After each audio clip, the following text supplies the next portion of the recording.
This episode of the Cult Popture podcast was brought to you by $1 Genre. Hey everybody, it's AJ here. Just letting you know that I have started a new project called $1 Genre, and here is how it works. This year, 2022, my New Year's resolution, I aim to make one film a month. So that's 12 films, 12 short films, I should say.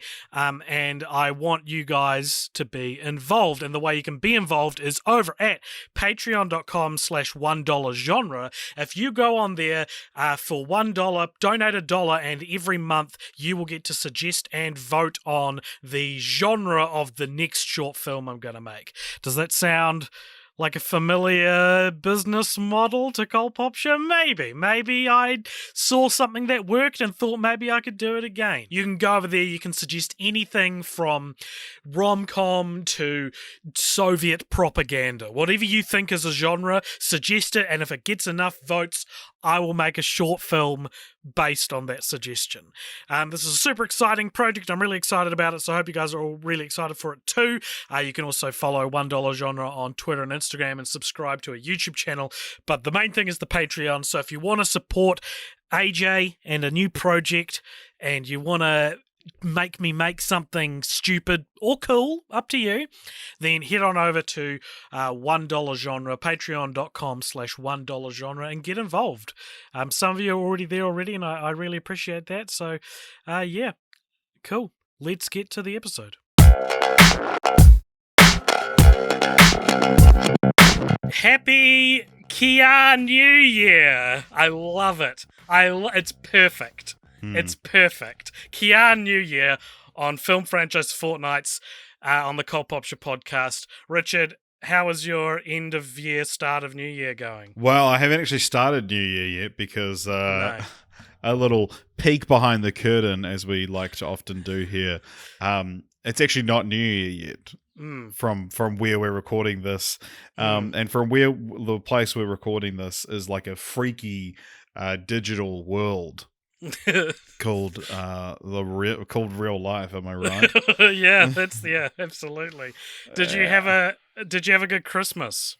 I did have a good Christmas. Yeah, it was nice. We got this My Food bag, which is like Hello Fresh kind of thing, but My Food bag's a local New Zealand one, and we got the entirely plant-based box, but it was like all these.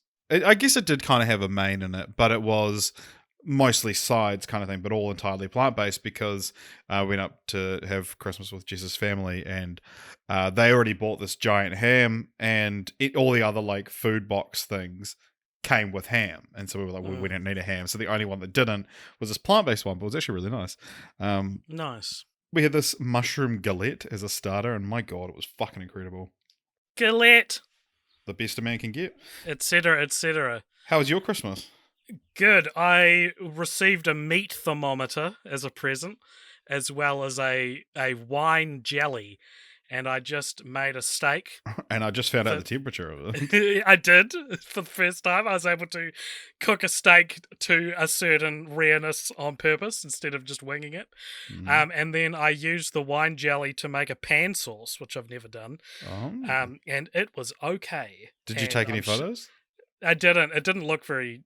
Right. I don't know. My house was dark and it was a very black sauce, so it Right, didn't necessarily look the best, but it was all right. I think I used too much jelly, and I didn't understand how long you have to leave a meat thermometer in a piece of meat to actually get it, and so it was just medium rare. Like, it technically qualified by like a decimal as medium rare, right, because I'd left it in for longer than I thought I had to because of the temperature. Yeah. The kind of meat thermometer, like, because you want an instant read one is the thing. That just you just take it and it goes boop, tells you.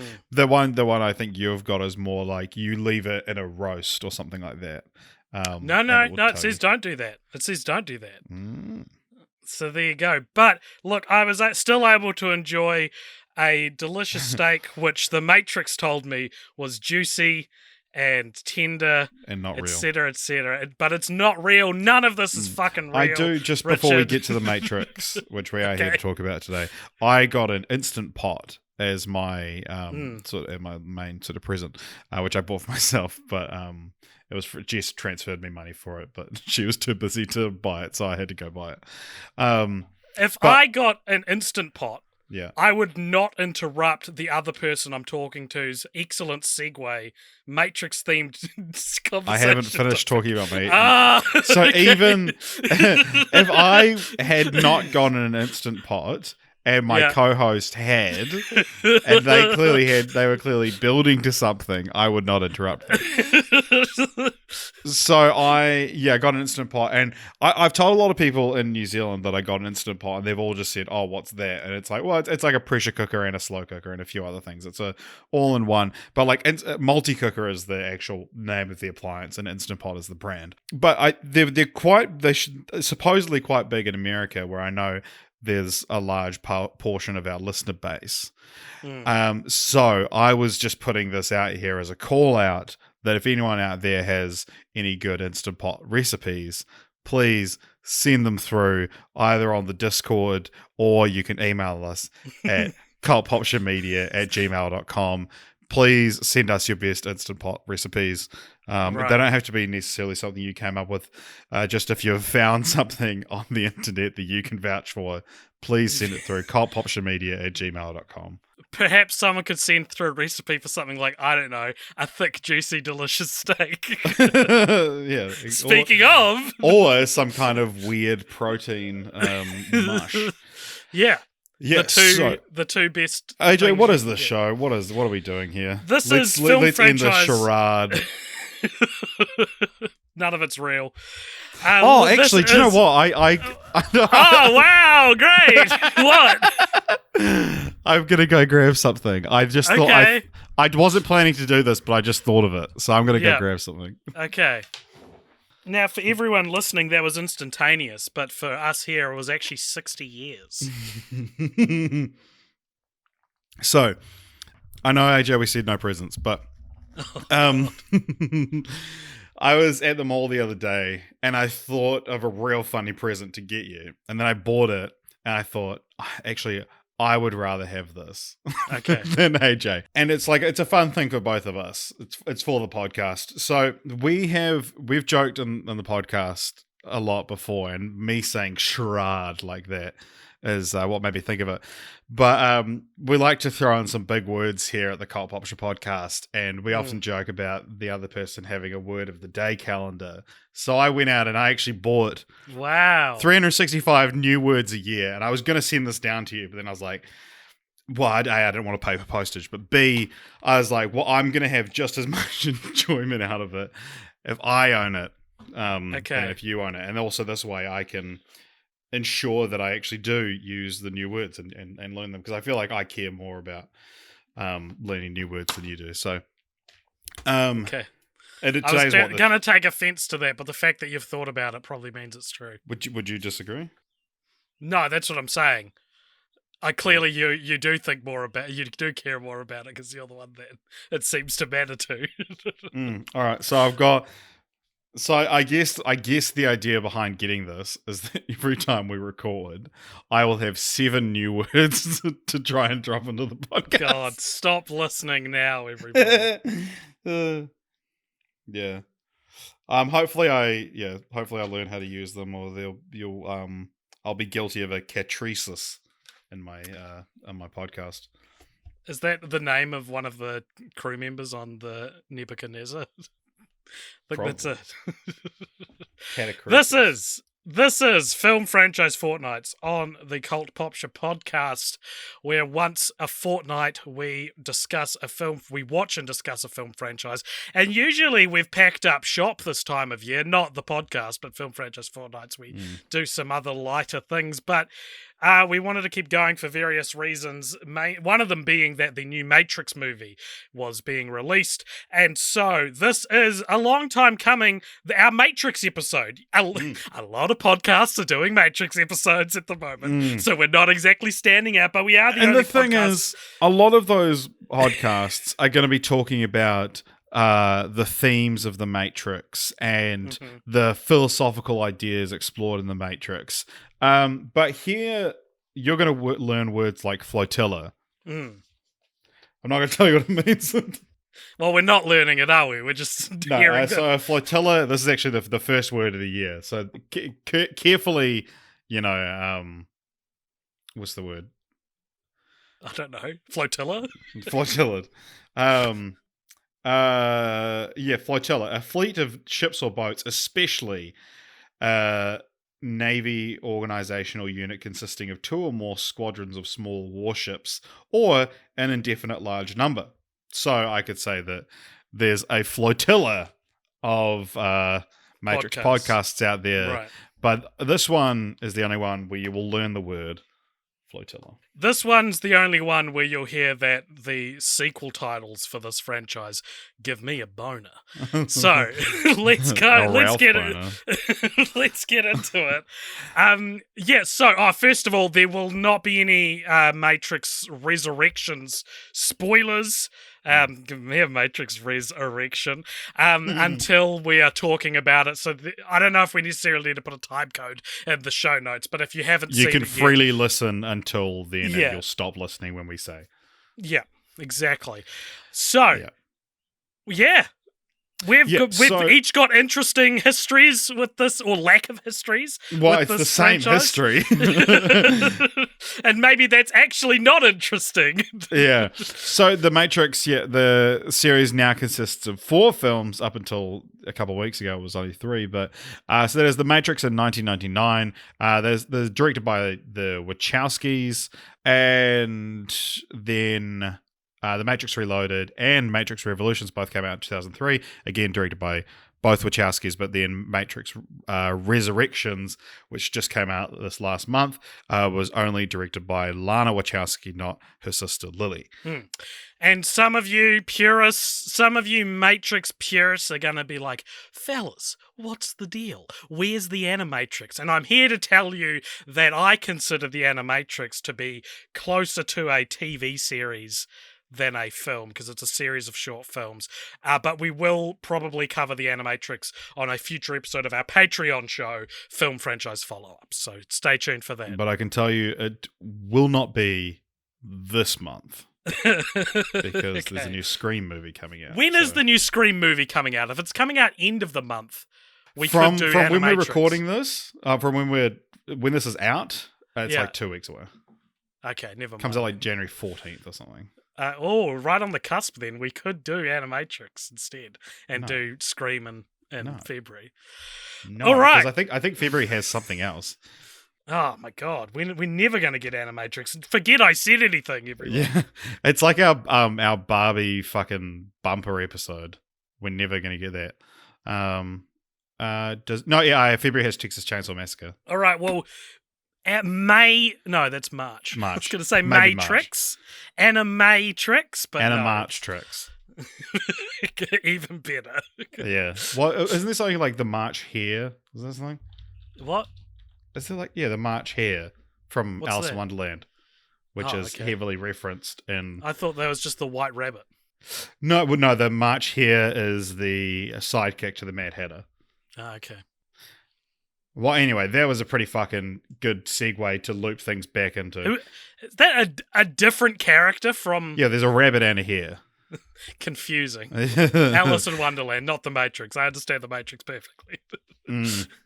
But still, and 99's Inception, like this was a big deal. Sorry, continue.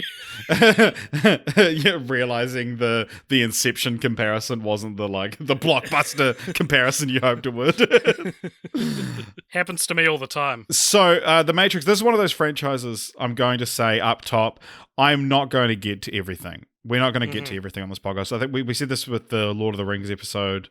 It's a couple other ones. I mean, I would also argue it's not the point of our show. Our show is far more about historical contexts and things. People always go, I can't believe you didn't mention this. And it's like, neither can I, dude. I'm in shock. I am in shock. Yeah. I mean, sometimes people go, I can't believe you didn't mention this really obscure thing that is how the film relates to me and is why I have a personal connection to it. It's like, I didn't know about that.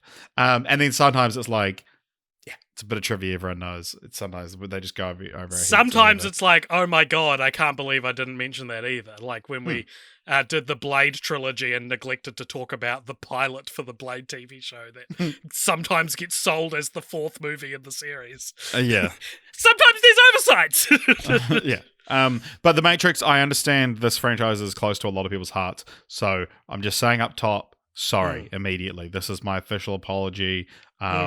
If you want to imagine this as a screenshot of my notes app or with me is sitting on my floor with no makeup on, however you want your apology, this is it. Okay?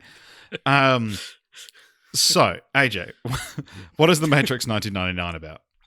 The Matrix 1999 is about a man named Thomas Anderson, played by Keanu Reeves, who's a hacker, and he starts getting suspicious of his surroundings, and he gets sort of attacked by these creepy suit-wearing, sunglasses-wearing agents, which leads him to find out that the world he lives in, the world that we all live in, is actually something called the Matrix, which is a simulation. And in the real world, humans all live in pods where we are used as battery sources for an uprisen onslaught from machines who have taken over the world.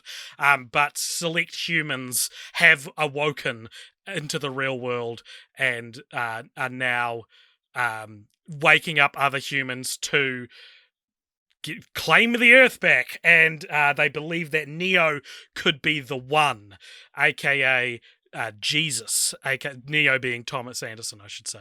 That's his user. If you were the one, what's your online avatar typically? What's yours? I know your PSN.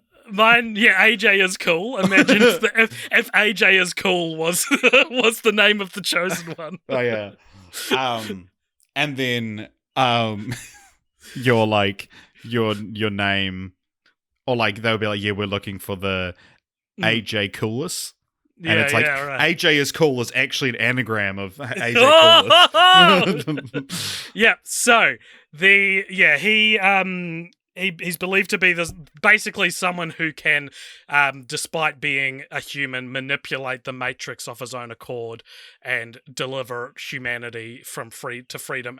Deliver us from evil.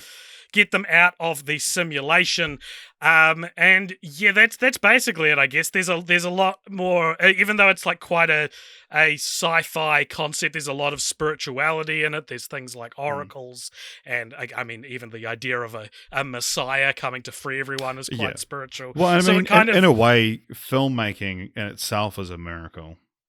Okay, is it? Well, it's a miracle things get made. True. There you go. It's a miracle this got made, and boy, did it get made. And when another thing I haven't mentioned is that it's an action movie, so it's very famous for being a really kick-ass action movie, and went on to ruin every blockbuster that came out after it for years in the early 2000s. Still to this day, cough, Space Jam, cough. So we're talking. We got a bullet time reference this year in Space Jam 2. I mean, it's not that weird getting a bullet time reference in cinema this year. No, when there was a new Matrix movie. Yeah. But still, like we would have covered countless franchises to have referenced or parodied the Matrix in some small way. Shrek does it. I believe one of the Cats and Dogs movies does it. And just, Simpsons, Family Guy, everyone wanted a piece of the Matrix pie back in the day. And it truly became one of the more defining blockbusters. For those that are maybe a little bit younger than us, those that are older than us will know what we're talking about more than we do. But for those that are younger than us, it's difficult to just perfectly explain the filmic fever that the Matrix had on the world. I'll say it. Yeah. The Matrix is one of the most important films ever made. Oh, I love that. I love calling things important. It stops and makes people think, because it doesn't mean good. It doesn't necessarily mean good. It means this caused things. It's like yeah, it's one of the most like sort of seminal kind of like Mm, important line in the sand, making a huge statement kind of mm, films ever made. yeah. Um, and yeah, it was like immensely Mm, uh, influential and like in a sort of way that we can't even comprehend these days. Like I feel like, I mean, maybe Inception. You're right that it's like that's kind of the last one that was like an original idea, and obviously Inception and The Matrix are both heavily inspired by anime, and we'll probably get to that later on. But there's like and not based on an existing IP, where it's like this changed the face of filmmaking. and I mean, even Inception's another generation ago. I don't know what we would say is Well, 2022's The yeah, Matrix. well, I mean, because of the pandemic, eh? It's It's like Inside. It's Bo Burnham's Inside as this generation's The Matrix. it might be. What we mean, I think what we mean by speaking of how important and how influential this is aesthetically. I feel like they're like, like in the 2000s, turn of the millennium, everyone was like, it's the future. So everything was chrome and everything was Mm. sunglasses and stuff. I'm not going to say the Matrix caused that completely, but it certainly affected movies enough to want to embrace kind of this non-cheesy, because I Mm. don't think The Matrix is very cheesy, interestingly enough. Not the Mm. first one anyway. And be like sunglasses, trench coats, bullet time, all these futuristic changing the game of cinema kind of thing. We've covered things like Mission Impossible 2, which was clearly trying to bank on Matrix hype, like it made, as I said, it made every blockbuster that wasn't maybe like a fantasy or something like that insufferable for about 3 years. Yeah, it won 4 Academy Awards as well. Did Best it visual really? effects, best film editing, best sound, and best sound editing, which is the biggest clean sweep at the Oscars in terms of winning all the categories you're nominated for a film that wasn't nominated for Best Picture. What a beautiful way to describe what this movie is then. Like the cream of the technical crop. Yeah, yeah, but I mean, just the amount of shit that's like pioneered or Mm, perfected, or just like, and the effects for the time are just insane. And the bullet time effect is obviously the famous thing. And I would say, like, in terms of thinking of like things we've covered, that like the bullet time sequence would be up there with like the Rocky running up the steps and mm, cheering at the top, where like it seems like 90% of people mm. would understand that, like, that when you run to the top of the steps, you cheer, or you go Yeah, like yeah, this, and you're dodging bullets. And not even necessarily, you don't have to have seen The Matrix, you don't have to have seen Rocky, you don't even have to know that these are references to things. It's yeah. just these images have become so iconic. Mm, Be the bullet time effect achieved by because they do a version of this on like the red carpet and stuff like that, where you have like an arc of cameras around you, spaced, like, or not really spaced, just like back to back to back, side to side in an arc, and then you take a photo all at the same time, and then they're frozen, and the camera can move around them, but you're actually seeing like each camera is taking a different frame, and you go to the next camera. um wow, but that's the really way interesting. they did it is that all the cameras were slightly off, so that they're not all taking a camera at the same time, photo at the same time. They're taking it like a frame afterwards. So Right. timing that and working a way to rig that, so that way it moves in slow motion and he's still moving rather than being frozen in the air. And then Mm, there's a normal film camera at either end, so that it starts normal, does the bullet time, and then continues normal. that's awesome. It's insane. Yeah, it's very cool. And that was kind of like, I think, what the film was sold on. I know that Will Smith famously was offered the role of Neo, and Mm. recently uploaded a story time video on his YouTube channel where he looks baked as fucking hell, and is just telling the story of like, yeah, I turned down the Matrix, and the he says the reason he did it is that the Wachowskis came to him and he's like, and they sounded fucking nuts, essentially. Like they came up to him and were like, all right, imagine this. You're in a fight and you jump up in the air and you do a kick, but you freeze in the air and we do a full 360 of the kick. And that was their entire pitch. And he was like, that sounds insane. This isn't a movie. And did turning that down ruin Will Smith's career, who's gone on to try and have his Matrix with every blockbuster he's starred in since? Yeah. Well, so instead of doing The Matrix, he did Wild Wild West. And in the video, he's like, yeah, I fucked that one up. Like, that was the wrong choice. And Wild Wild West is shit. But it's like, having this insane pitch of a shot, not of a movie, to you, and it's like, would you want to do this, or do you want to do like another sci-fi epic where you get to dress like a cowboy, and it's directed by Barry Sonnenfeld, who just propelled you to fame with Men in Black. True. But apparently he turned down Men in Black initially as well. He says in the video, because he'd just done Independence Day and he got offered Men in Black. He's like, I don't want to be the alien guy. And Steven Spielberg called him and was like, and he's like, oh, why are you turning this down? And he says, just like my gut feeling. And Steven Spielberg essentially was like, don't go with your gut, go with mine, do the film. That's cool. And he also, the other interesting tidbit he talks about, so the supporting cast in The Matrix, you've got the main sort of three, Keanu Reeves as Thomas Anderson / Neo, Lawrence Fishburne as Morpheus, and Carrie Ann Moss as Trinity, and then of course Hugo Weaving as Agent Smith. But he says that because he's black, they would have had a white Morpheus. And it would have been Val Kilmer. Oh yeah, interesting. Well, we guess definitely, yeah. I mean, yeah, I could definitely see something like that happening. I don't know if this. I feel like I've said this on the podcast before, but I'm not the biggest Lawrence Fishburne fan. I think he can be pretty bad and stuff, but he's great in this. He's so good in The Matrix, and everyone's so good in The Matrix. I think it's and in the real world too. And in the real wonderful people, I'm sure.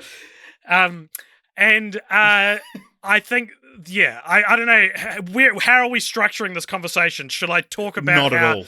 Okay, well, I think Hugo Weaving's Agent Smith, I daren't say underrated because it's not, but like gets left out of the conversation a lot, I think, in terms of like the greatest villains of the last, pick your time frame, years, 23 years. The last 23 years, yep.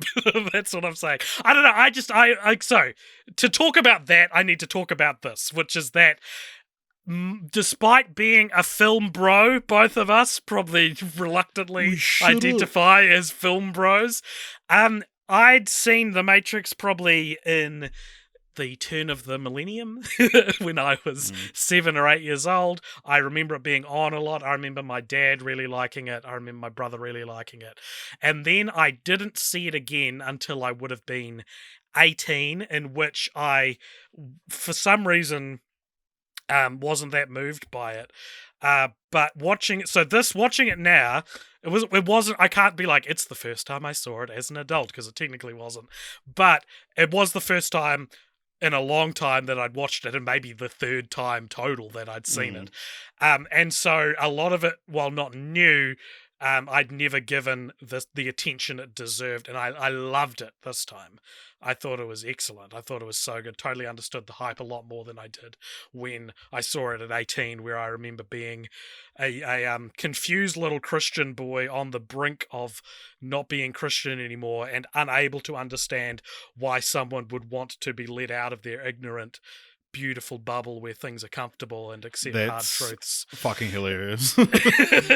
And I remember telling this to some people I studied with, and not as self-awarely as I've just described it to you now. Basically, I was saying, like, I don't know if I would consider getting out of the Matrix more important than being happy in the Matrix. And they looked at me like, Like, they looked at each other and I knew exactly what they were thinking. I got so mad that they were, like, quietly being like, it's because he's a repressed Christian. And I just want to say that they were right. But it doesn't make me any happier about it. So all of this is to say I'd never truly appreciated Hugo Weaving as Agent Smith until now. My favourite scene in the film is when they've captured Morpheus and they're sort of trying to tap into him digitally to access his secrets. So I like that. So you didn't appreciate him before because you sided with him. No, I didn't. I sided with Cypher, who's the guy that betrays them to stay in the Matrix, because I thought, or at least I thought, Neo should have had elements of Cypher's character. I think it would be,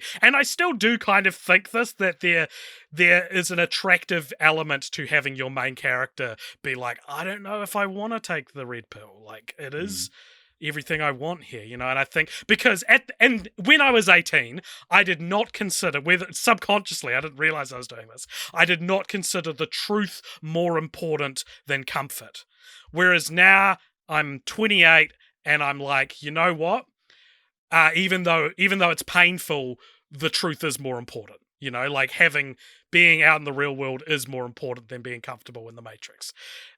So that was where that came from. But my favorite scene in this film was when they're trying to drain or tap into Morpheus, and Agent Smith is essentially like, "Can I have the room?" to all his other agents, and they all leave, and he takes off his glasses, which might be the first time he does it in the film, I think.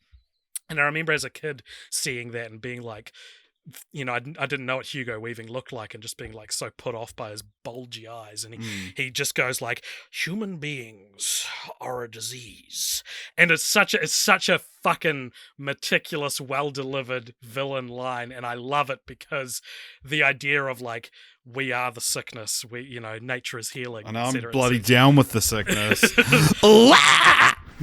I think that's an intellectual idea, but one I think is bad for people. And so to have your villain represent that in a movie that is ultimately hopeful about the future, I think is very powerful. To have a villain be like, humans are a disease, we're eradicating them. What do you think about that? Yeah, I mean, it's a pretty tried and true villain. Of course, like Ultron, right? Like, I have to destroy humanity. The Kong. Sure. Kong, sorry, Godzilla, King of the Monsters. Right, but this is the first, maybe a very early pioneer of that idea in like a sci-fi simulation AI kind of world that would eventually become a lot more overused, but I just think it's sold so well in this movie, and it makes sense. It doesn't make sense in Godzilla King of the Monsters when Vera Farmiga's like, no, I think human beings are a disease. It doesn't make sense that another human would think that, but an evil program in a simulation of real life would have that opinion, and I think it's really well pulled off. Like Ultron. All right, fine. It's as good as Ultron. You would put this on even footing with Age of Ultron? I would. I really would, Richard. I really, really would. So, what do you think this has on Rotten Tomatoes? I don't actually know. I would think in the 90s, maybe 95. It was 99 that it came out. No, it has 88. That's nearly 90. Yeah. 85 audience score. Oh, yeah. It's too complicated. It is. I mean, maybe that is it. Like, maybe. Yeah, well, that was the thing that when the script was floating around Hollywood, a lot of people were like, this is the film too smart to make, like no one was going to make this because the script was just too complicated. There you go. And then apparently Lawrence Fishburne said, I don't know why people think this is too complicated, and then said, but I didn't think the movie would get made because it was too smart. Yeah. Same thing in a way, to be honest, Mr. Fishburne. So, what's your relationship with the Matrix, Richard? Yeah, my relationship with the Matrix. Were you a repressed little Christian boy who didn't like the very targeted message that this movie was saying? Yeah. So I I don't really remember that. I think I watched it on TV, like with ads and everything. Mm-hmm. And with ads and everything. Yeah, but it's like I would have been like an actual, like, it was on TV, and I watched probably like 98% of it, kind of thing. It's like I saw pretty much the whole film, but maybe 88%. Yeah, but there are times that I like went to the toilet and missed it didn't came back after it had already come back from ads, shit like that. Mm. And so it's like I probably would have been 12 to 15 at the oldest, Mm. and that was the last time I saw it, and until last week. And so, like, when the Matrix Resurrections trailer came out, it's like obviously a lot of people I know, like people in my life, people I work with, know that I'm like a film bro, and were rushing to me for my opinion on the Matrix Resurrections trailer, and I was like, I don't know anything about the Matrix, dude. Like, I'm sorry, like I've never seen the sequels until this week, Neither. and the original one I barely remembered, like watching it because I was kind of worried that I would watch it and then realize I'd never seen the third act or something like that. But it's like every single part of the movie, I'm like, I've seen this before, I've seen this before, I've seen it before. And I have the film on Blu-ray. My sister gave it to me for Christmas years and years ago. But I yeah, it was cool watching it again and fully sitting down and just drinking it in. But it's a bloody good movie, and yeah, it's just cool to see like such, and I know that there are going to be people that refute this claim, but that it's such an original idea because obviously it is inspired by things, and most notably animated, specifically Ghost in the Shell. All That right. apparently when pitching it, they showed Ghost in the Shell to the producer and said, "We want to make this in real life," essentially. But like, just such a clear directorial vision, and because you like, I mean, you look at someone like Tarantino, and he's like a real similar kind of thing, where it's a lot of it is picking and choosing what you want to be inspired by and pay homage to, and all these sort of things. Yeah. But by doing that, by cultivating that, that is your voice. And so Tarantino has such a distinct directorial voice and his writing as well, and it's not like his voice is just the same as Sergio Leone or whoever he's inspired by. And same with the Wachowskis, they have this really distinct voice, and I think one thing about them and coming into watching Matrix Resurrections, sort of not knowing what I was going to think of it, it's like anytime the Wachowskis miss, it's because they've made a huge swing, which is still interesting. Which is almost their entire career. It is. It's like because people love the Wachowskis and will watch anything they do, but some of it is garbage. But even things like Jupiter Ascending are like they fucking did something, you know. Like, the one that gets me was the 20 minutes, the first 20 minutes of Speed Racer I watched when I was about 22, and then couldn't finish it because I thought it was so bad. And now I'm like, do I need to go back and give it another chance? Apparently I do, but I hated it when I first tried to watch it. Yeah, well, it's anime, so you probably wouldn't like it. Oh, of course. Unlike the Matrix. Yeah, but so the the film's release was like this global event, and I think especially as well because this came out the same year as The Force Awakens, and no, sorry, not The Force Awakens, the Phantom Menace. I was like, where are we? What are we talking about? Yeah, this came out the same year as The Phantom Menace, which, you know, a lot of sci-fi fans had been waiting, 20 years for this film, and then it comes out and it's a piece of shit, and then in the same year you have this bold original new sci-fi film to latch onto, and I think that would have been like that would have been part of it as well. There exists a Gen X version of AJ who, at the end of the year 1999, was grappling with the fact that he liked this new movie he didn't know existed a year ago more than Star Wars Phantom Menace. Like that. Yeah. I can feel that. I can feel recognizing a new thing being better than a legacy thing. And it's not a nice nerdy feeling. What have you felt that with? I remember when the power of the dog was better than Space Jam 2. Yeah, totally. I don't know. I know this. It's not like I thought it was terrible, but I think I remember feeling like it was more that I did a lot of evangelizing for The Last Jedi when it came out, but then I was also like, Blade Runner 2049 is the best movie of the year, like that sort of thing. Like you talk about one a lot more and then go, but it's not like it's the best movie of the year, And I think, I mean, even this year with my ranking of The Matrix Resurrections, you know, like these legacy things. They feel like they have a lot more gravitas behind them than a lot of new things. But I always try to be honest with my feelings when I'm ranking. Not that ranking's particularly important, but Yeah. and just be like, I say all this like Blade Runner 2049 isn't a legacy thing. Yeah, I don't know. I don't know what I'm talking about. Sweet. So when the film came out, there was a lot of like shrouded in secrecy kind of thing, because I watched this the other day with a 40-year-old who remembered the film coming out and was talking about it and said like, yeah, like went to see it in the cinema, and like the trailers were all just like, what is the Matrix, and very That was kind the of website.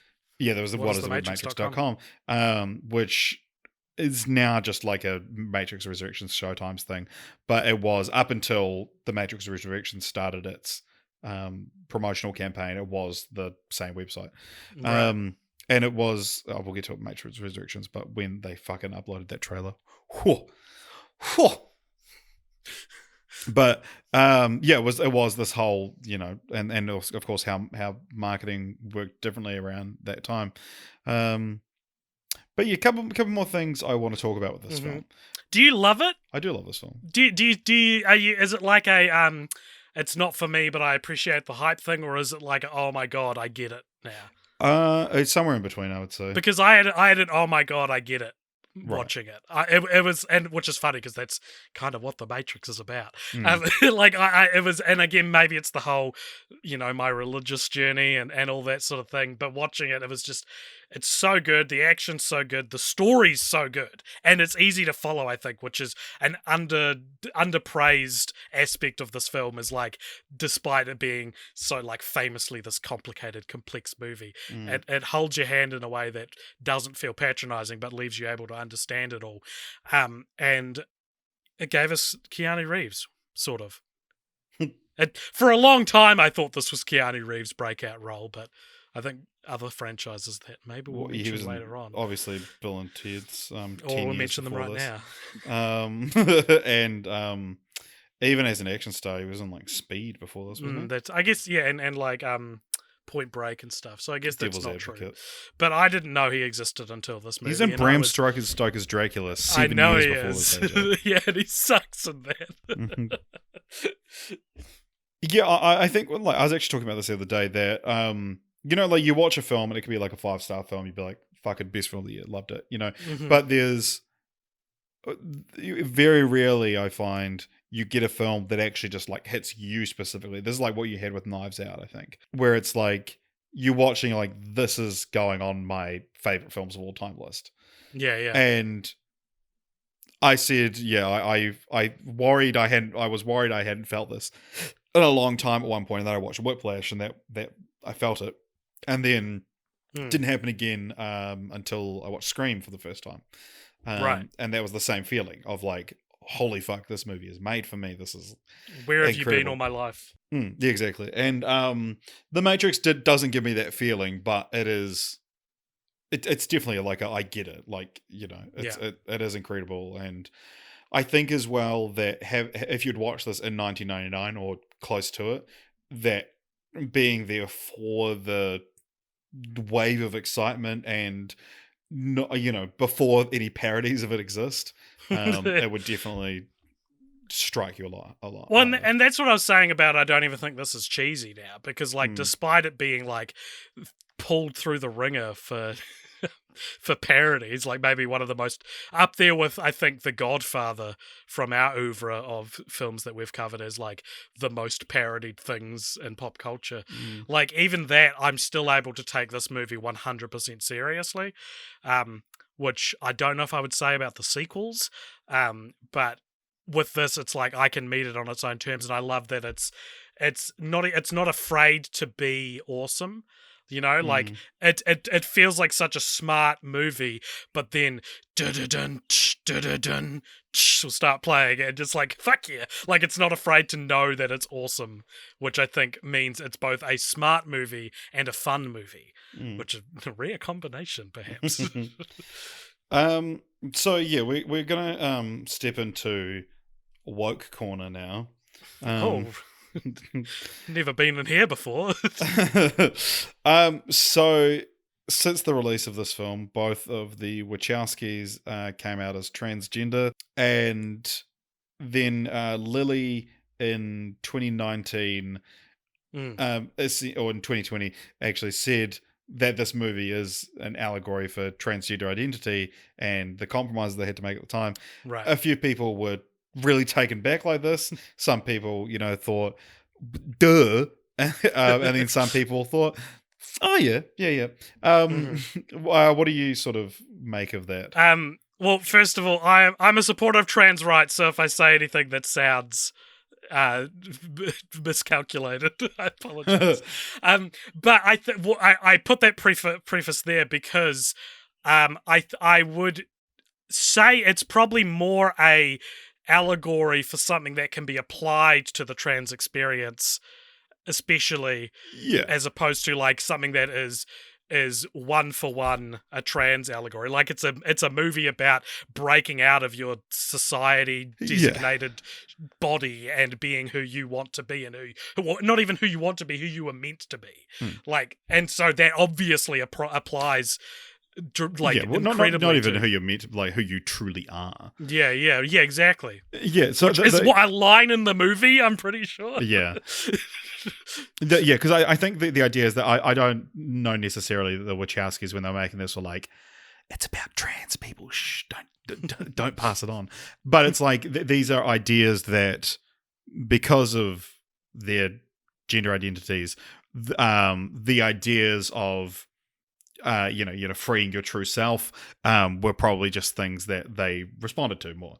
I would say, sure, but exactly. it could be wrong. In 2016 at the GLAAD Media Awards, Lily said, "There's a critical eye being cast back on Lana and I's work through the lens of our transness. This is a cool thing because it's an excellent reminder that art is never static." And I think that's the thing, that like art evolves. Wow. And, them coming out as transgender does not like change the movie's themes, but you know what I mean, that it's like they evolve. Art is never static is one of the coolest fucking quotes I've ever heard. That's blown my mind more than the Matrix. Art is never static. That's great. You should get that tattooed on yourself. I will. I dare you to. Okay. That's your assignment for 2022. Okay. And it's up to you to understand that assignment. Forget all these short films that I want to make. I'm getting... Fuck 'em. What is it? Art is something? Art is never static. But yeah, so like if you are sort of blindsided by this reveal, a couple of things that are sort of highlighted as well. The taking of the red pills compared with the red estrogen pills, and also Morpheus's description of the Matrix giving you a sense that something is fundamentally wrong, like a splinter in your mind, compared to gender dysphoria. Also an interesting thing, in the original script, Switch, the character who's one of the sort of the crew of the Nebuchadnezzar, was a woman in the Matrix and a man in the real world, but that ultimately was dropped. Female in both worlds, but is sort of played by like a sort of androgynous actor, and also fucking named Switch. Yeah, exactly. Yeah. That was why I named Switch for the original script. But the other thing that I find really interesting about the Matrix, and there's another one of those things that sort of transcended the fact that it's come from the Matrix. But if you have ever seen any posts on any incel related subreddits or anything to do with incels, voluntary celibate is what that means. It's people that think that they're neckbeard misogynists. Yeah, the neckbeards. Yeah, what if gamers? That they go by many names. Gamers is such a funny term for them because it's so unfair. But these people that think that they're so detestable, they were born so disgusting that their celibacy is outside of their control, and they talk about femoids, or what they call women, and they talk about chads, who are guys. Very cool. That'll get the woman. Yeah, exactly. Well, I think they're past the point of wanting them. Okay. but the idea is that you talk about being red pilled, And that's the whole thing. If you are exposed to the truth that women are just these disgusting objects God. and like men are the powerful things, but also we're disgusting as men and can't get sex and the Chads are taking all the sex. So funny that that's the red pill truth, according to I know. It's- And that's how I remember which one's which as well. Is the idea that I'm like, okay, red pill. I'm like, red pill. That's the one that the incels think they've taken. Right. Okay. So that's the good one. Yeah. What's the one that opens your mind? Opens your mind. Yeah. But the it's so funny that the most like toxic, hateful people on the internet have co-opted this A transgender allegory. is so funny. And like I could have done this, but like go back through like incel subreddits when Lily and Lana sort of made those comments and then they just be like, no, it's still ours. Was there not, do you have this written down? There was a case of some certain famous people on Twitter using red pill language. Do you have this? Oh, is it Elon Musk and shit? It was Elon Musk and one of the Ivanka Trump? Ivanka Trump. Yeah, that's right. Were like, don't get red pilled, basically. No, I don't think referring to being an incel, but referring to not giving into the woke liberal agenda. And then one of the Wachowski sisters, who's on Twitter, responded and said, "Fuck you both." Yeah, so Elon Musk said, "Take the red pill." This was in May 2020. I don't know what it was about. And then Ivanka replied and said, "Taken," and Lily responded and said, "Fuck both of you." Which, that's up there for me for one of the like. It's up there with Artist Static of my favorite Lily Wachowski quotes. yeah. No, but legit though, because what's so great about it is there is literally no one else there's one other person, I guess, Lily Wachowski, who could so sufficiently tell you that you're wrong about that specific thing. Yeah. You know what I mean? It is not like it's like Keanu Reeves who said it. It's someone who invented the concept is saying you are the opposite of what I'm talking about. Yeah. And and it's powerful. It's like, it's great. It's one of the best things to have happened on Twitter. Yeah. It's still hard to find like what exactly Elon Musk was referring to, but maybe it was just one of those like, I thought sure it was something stupid.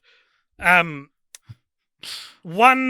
are we finished in woke corner, or are we gonna hang out here? I like to think we always live in woke corner. Do you think this is a flawless movie? I think it's no, I wouldn't say as well be. I don't know. I feel like it's one of those like, if I was to say it was flawless, you'd be like, aha! But or not necessarily you, but someone. But I think it's one of those ones like Back to the Future where, and it doesn't have as explicit flaws as Back to the Future, but where it's like any kind of flaws represent like a humanity which makes the film better. Yeah. Because one thing, and I gave this 5 stars on Letterboxd, so it's not like this is, which is rare for me. So it's not like I'm taking this away from the score. But one thing I thought was interesting, and this might be a good potential segue to talking about the sequels. I don't know what you want to do. I thought it was interesting that probably the cheesiest part of this movie is that while plugged into the Matrix and has been shot by Agent Smith and we think all hope is lost, he is brought back to life and sort of embraces his status as the One, because Trinity in the real world, who, by the way, the ticking clock of Neo dying in the Matrix and the squids trying to get into the Nebuchadnezzar filmmaking. Well, they call them squids. Like them trying to get into the Nebuchadnezzar. That is just excellent, like tension building. Like both your worlds, one contained within the other, is like all hope is lost unless she wakes him up by saying, "I'm in love with you." They kiss and I like the sweetness of it. And the love story of Neo and Trinity is the driving force in the next 3 films. But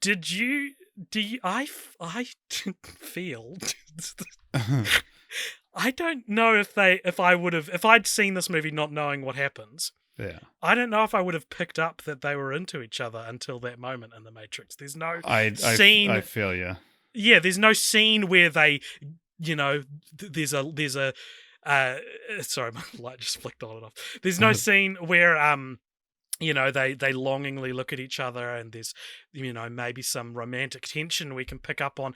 And I just thought that was so interesting that it's one of the few things I think that is unabashedly praised about the divisive sequels, but it's based in a foundation which I feel like is barely there in the original classic. Yeah. So I've just remembered something. Yeah. With so this is a fun little bookend, or since this episode's coming out at the start of 2022, it's not a bookend, but our first episode of Film Franchise Fortnights of 2021. Do you remember what it was? Barbie. It was famously Barbie. We had and there's a fun thing talking about my relationship with The Matrix, and sort of how little I actually truly remembered it, because I hadn't seen it in almost 20 years. Where the hell is this going? So we had Tim Batt and Guy Montgomery guest star on a little film called Barbie Fairytopia Mariposa and her Butterfly Fairy Friends, or Barbie Mariposa and her Butterfly Fairy Friends, and the villains in Mariposa and her Butterfly Fairy Friends are called Skeezites, and they terrified you and Tim, and Tim described them as because you were trying to find the words to describe what these Skeezites look like, and Tim goes, "Go, boys! We've all heard, we all seen the Matrix. They're Sentinels. They're Sentinels from the Matrix." And I just kind of laugh along. I don't think I said anything because I had no idea what he was talking about. And so it's a nice little bookend that I finally understand Tim's joke from a year ago. Very good. All right, time for a segment called Dumb IMDb Trivia. This is a segment on our podcast where we dive into the world of IMDb Trivia, because IMDb Trivia is completely user submitted. So that means it can quite oftentimes be a little bit dumb. Oh, do tell. What have you got? The Matrix IMDb trivia page must be gargantuan. You must have to scroll. Yeah, I almost enlisted the help of the Discord, but I didn't. I just realized I don't care that much. So this is one thing that I was expecting to pop up a lot, which I only in I think one of I don't know if I wrote it down, but it only pops up in one. Oh no! So in Matrix Revolutions, this is dumb IMDb trivia for Matrix Revolutions. Spoilers for that. It says Neo is an anagram for one. I was expecting that to pop up a lot. It doesn't pop up on the trivia section for the Matrix. However, this is the entire trivia entry. Neo is also an anagram of Eon. What does Eon mean? Like a long time? Yeah. So, what's the... Okay, it's also an anagram of Noe. Noe. Yeah. I can do it too. And this one, again, your reaction when you went, so, is pretty... how I imagine you'll react to this one as well, how I reacted to it at least. Keanu Reeves slipped and fell over during the filming of the lobby gunfight. Okay. Who cares? People slip over and fall all the time. So that's dumb IMDb trivia. I do also have some randomly placed useless statistics. Just one that I noticed. So do you remember the name of the ship in The Matrix? The Nebuchadnezzar. And what do you know what that's a reference to? It is a Bible character. It is a Bible character. Religious upbringing. Once again, he was a king who wanted Shadrach, Meshach, and Abednego to worship him, but Shadrach, Meshach, and Abednego said, "No, we only worship Yahweh." And so Nebuchadnezzar threw them into a furnace. Wow. Where they looked in and said, "Wait a minute, there's 4 people in there," and the other one was God. Was you, the reader. An angel. And I know all of this because there is a VeggieTales episode on it called Rack, Shack and Benny. And instead of I think it's a gold statue in the actual story, it's a giant chocolate bunny. And Nebuchadnezzar is played by a pickle named Mr. Nezza, who's named Mr. Nezza in other VeggieTales episodes. And he sings a song in it when he's trying to convince them to worship the bunny that goes, the bunny, yeah, I love the bunny. I don't love my mom or my dad, just the bunny. And they had to, on the sing-along VeggieTales DVD, they had to remix that song because they didn't want kids to sing that they don't love their mum or their dad. So now it's like, the bunny, yeah, I love the bunny. I also love my mum and my dad and the bunny. That's great. Christian kids are lame.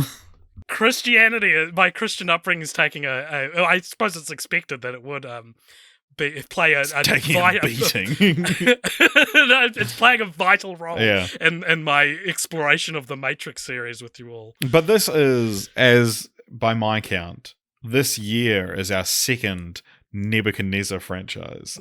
What the fuck? Oh, we didn't do VeggieTales. Do you remember there's one other franchise we've covered this year that used that name? Was it Indiana Jones? No. I don't know. One of the mummies? No. No? Barbie? No. Which was Barbie? It was also in Mariposa.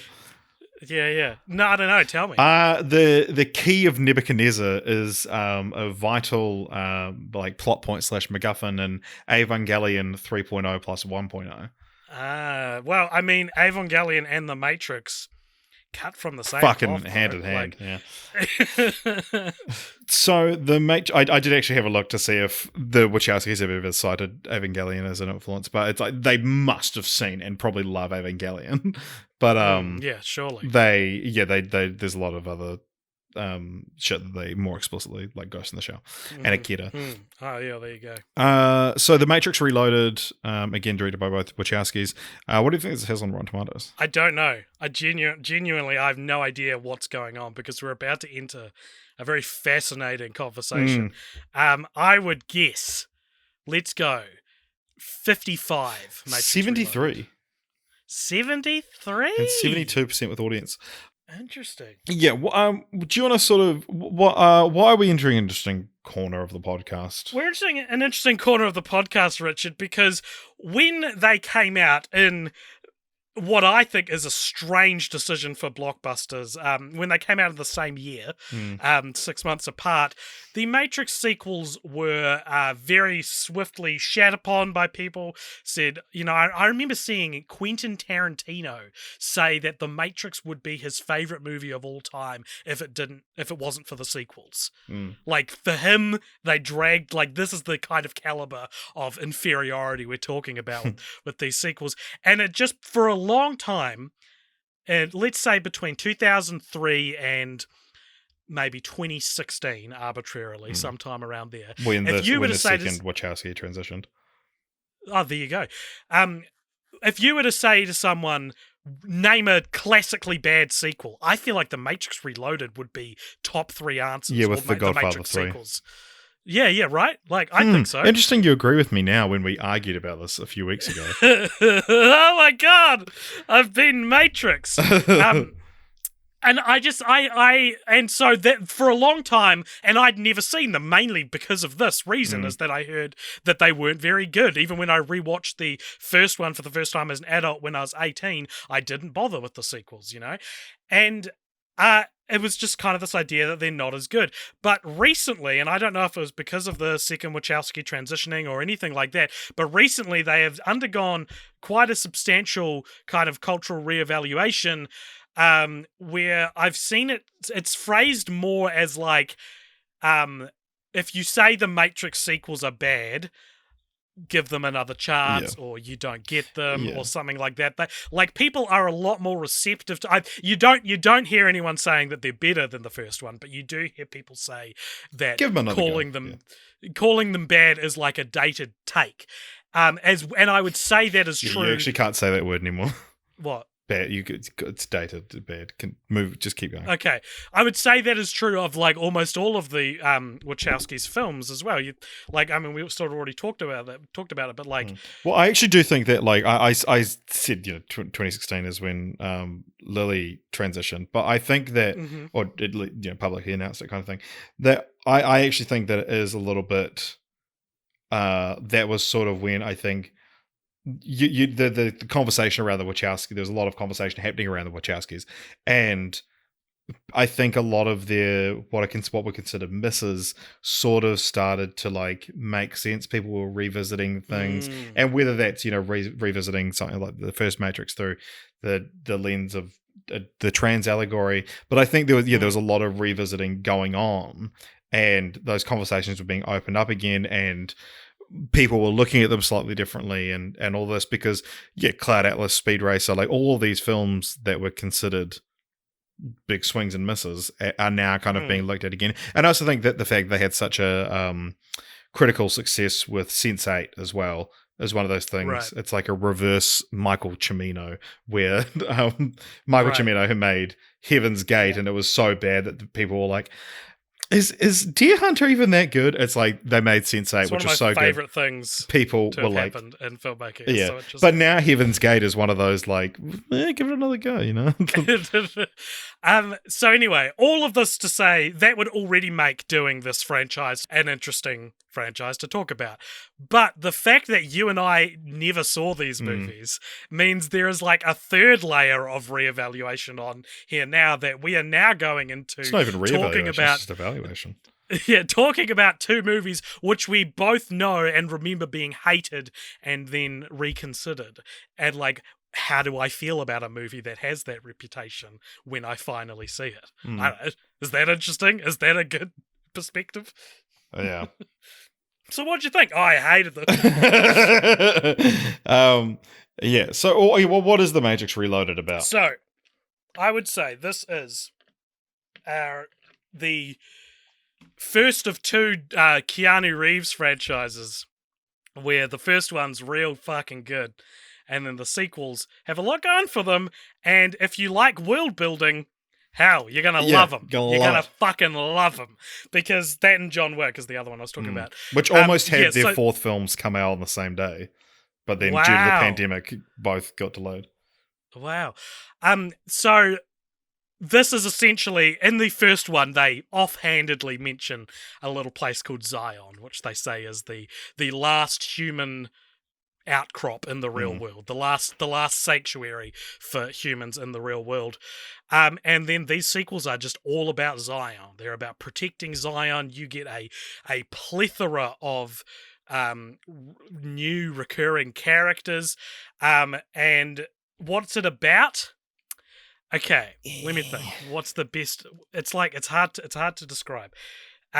So essentially, what I would say it is about is that the machines are looking for Zion still. They want it, or is that the Revolutions? Are they looking for it in Reloaded? Okay, so Neo has had visions of Trinity dying. I'm going to tell you like things that happen in this movie, and maybe that's what it's about. So Neo has visions of Trinity dying, and he's worried she's going to die. The Agent Smith, who was defeated by Neo at the end of the Matrix, has reborn in the Matrix itself, but is now like a separate agent and is sort of like this virus almost that is acting as his own party. Yeah. And so he's a big part of it. There is a couple of ghosts in it. There's like this idea that the supernatural is actually real. It's just programs in the Matrix that are trying to escape deletion or something like that. I'm probably getting some of the stuff inaccurate. I apologize. Again, this is why I apologize in advance. That we're not only am I not going to get to everything, but I'm not going to get everything either. Like, and it ends with Trinity does get shot in the way Neo saw, but he is able to do in what I thought was a profoundly discomforting scene. And I shuddered when it happened, because Neo is the one, and he can digitally manipulate the real, or the Matrix, what we perceive as the real world. He's able to put his hand inside Trinity's chest, where he squeezes her heart to pump blood throughout, and I shuddered. I thought that was the creepiest. I like, ugh, like, because I could feel it. I could feel what it would feel like to have a shot of blood go through your body because someone that you squeezed didn't your pump. heart. Yeah. Yeah. Oh God. And she comes back to life. But and then they go back into the real world, where they have to ditch the Nebuchadnezzar, because the machines are about to break into Zion, where then Neo like exhibits the one powers in the real world, which he shouldn't be able to do, and this knocks him out, and it ends on a cliffhanger where where Neo is in a coma, as well as this other guy who is the lone survivor of this massive machine attack on some of the other stations, I think. But this guy is actually Agent Smith, who has possessed someone who was in the Matrix, who then got warped back into the real world. So now Agent Smith has an avatar in the real world. And that is approximately what this movie's about. There's a whole bunch of characters. There's a power struggle going between Morpheus and a guy called Captain Locke, who's like the fleet captain for all of the different ships. There's this kid who looks up to Neo. There's the architect in a scene which I was like, this sucks, man. This scene is so confusing because the guy just uses big words and it makes it so confusing. Yeah, Total Film Magazine says this film contains the worst line ever delivered in a mainstream Hollywood film, which the line of dialogue is, "Your life is the sum of a remainder of an unbalanced equation inherent to the programming of the Matrix." Right. So confusing, and it also does a kind of what I'm surprised wasn't rejected. Well, maybe the audience is slightly different, but you know, the Force is actually midichlorians thing from Star Wars, which made people be like, oh well, the Force isn't the spiritual wonderful magic anymore, it's science.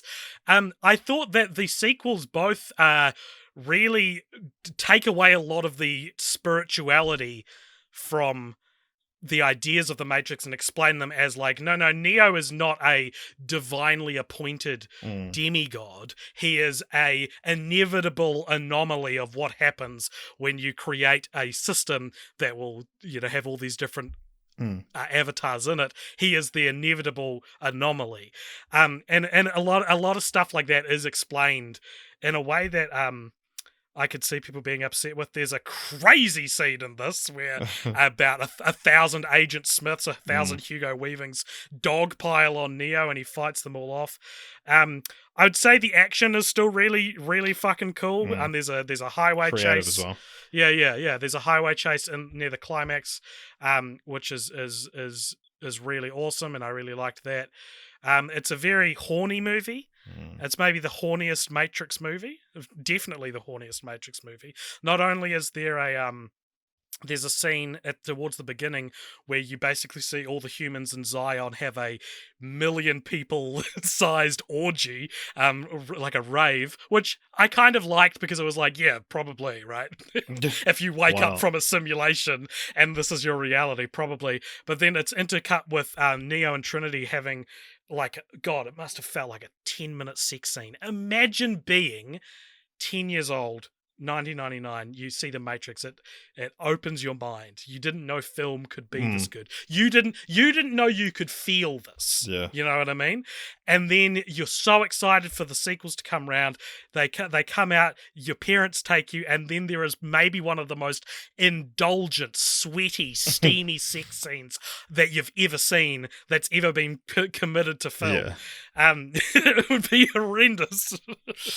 Yeah. Well, I mean, the film was rated R, and up until 2016, it was the highest grossing R-rated film, until it was beaten by Passion of the Christ. Now, some places have said it was beaten by Passion of the Christ, which came out a year later, but then other places say it was the highest grossing R-rated film until 2016, when what came out in 2016? Deadpool came out, yeah, that's right. And then that was overtaken by Joker, which is the first one to gross $1 billion.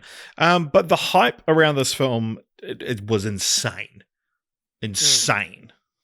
And I remember I remember the trailer like announcing that there was 2 coming out and being like, what the fuck? And I hadn't seen the Matrix, but just being like, thinking that was crazy. Apparently, this it was shipped so like posters and all the sort of promotional material was so sought after that they shipped like the promotional material to cinemas under a fake name. And they gave it a name that no one could possibly want. They labeled everything Caddyshack 2. And so apparently some places didn't realize that they've received it.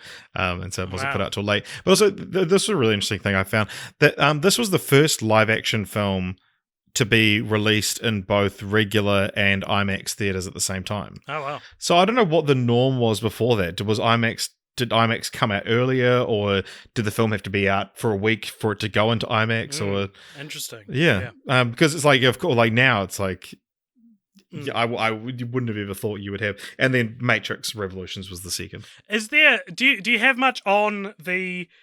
I guess the thinking of releasing them 6 months apart. This has got to be the most high-profile franchise we've ever covered, which has a direct sequel come out in the same year, right? Unprecedented sort of move. But it's one of those things that it's like, I feel like you and I are like, this is insane to do these 2 films like this, but nowhere else seems to find it as crazy. And like, these would be all the if I ever had to sit down with the Wachowskis, this would be what I would be asking, but no one else seems to care. Like the films were filmed back to back. Yeah. I think maybe because we're in a pandemic time when we've seen, I saw the trailer for The King's Man, what feels like 10 years ago, and still haven't seen the movie. I never saw A Quiet Place. Yeah, I was just about to say neither. And like, to me, like a movie like The Matrix Reloaded, I would have thought that Warner Bros. Would have wanted it to occupy conversations 6 months before and 6 months after, or at least like you are closing the window of promotional time you can do for Revolutions, because people are still going to see Reloaded, like, and also especially if you're dealing with like spoilers and stuff, you don't want to advertise Revolutions. Yeah, totally. Yeah, absolutely. And on top of that, it's like the fact that it was 6 months as well. Like, I could understand, 9 months to a year, but and so 6 months is a crazy. It was May and November 2003. That's another thing, is that like I'm surprised it wasn't July 2003. February 2004, like at the very least. Yeah, well, February films don't really do well in February. Well, for sure, bro. But like, just like at least like maybe they don't come out a year apart from each other, but they come out in different like years. November 2003, July 2004, or something like that. Yeah, like that would make a lot more sense. I don't think you would do this now. I mean, you've got the MCU, but those aren't direct. They aren't direct sequels, though. You can watch Eternals and have not seen Shang-Chi, like. Yeah, you didn't need to see any of the other Marvel movies this year in order, for sure. But I mean, there are certainly ones like Ragnarok to Infinity War or Black Panther to Infinity War that I would say tie in a lot more directly. You're right. I remember when Infinity War came out, someone was like, "Is Chadwick Boseman the like?" It was something like there's 73 days passed between Black Panther and Infinity War. Is this the shortest amount of time in which an actor has reprised a role?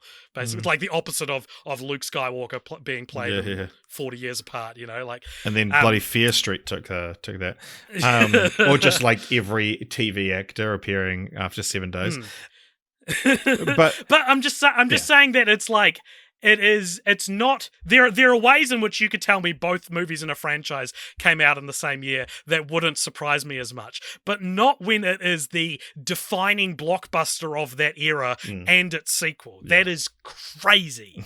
That is crazy. Yeah. Well, so the part of the reasoning behind the 6 month time was the studio forcing the Wachowskis to extend it because they wanted it to be a few weeks apart. That's not how you make movies.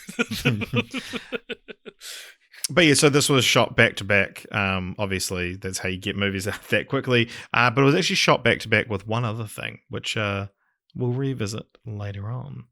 Oh, okay. There was 3 projects shot back to back. What do you mean, like by the Wachowskis? Or? Yep, and starring the cast of The Matrix. It was a video game. Ah, right. Okay. Yeah. So it's interesting. There's the Roger Deakins podcast. He had Bill Pope, who was the cinematographer for the first 3 Matrix films, and Pope is a rock star.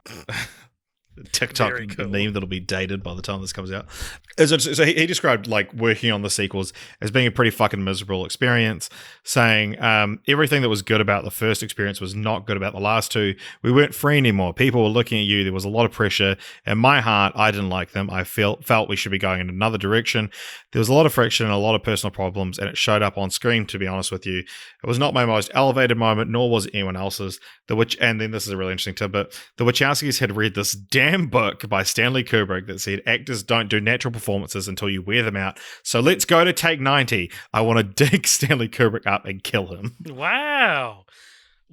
God, how fascinating that all of this like is just aired now. Like these people, like the DOP can speak ill of these sequels, because they certainly there's The Matrix, the first film, and then there's the sequels. They feel so different to regular sequels. Like they feel like their own thing. The Reloaded and Revolutions, obviously, for obvious reasons, feel like they're telling very similar, the same story. I was trying to look up sort of concise why are the sequels considered so bad, and I think, like, even looking at the critical score of 73, I think Matrix 2 is kind of considered like, oh yeah, all right, okay, where's this going? And then 3 was considered disappointment, so then they retroactively lumped 2 in with it. Although, if you look at the box office for 3, it fell off quite a bit. Maybe that's people not wanting to see 2 Matrix films in the same year. Maybe it's people being disappointed by this and not being invested in the third. Various things. But I mean, I saw, I watched these up north with Jess's family, and her dad loved the first one, like saw the cinema and everything, and then said the second one was the worst film he's ever seen and never watched the third one. Watch Earbud 15, dude. Then come talk to me.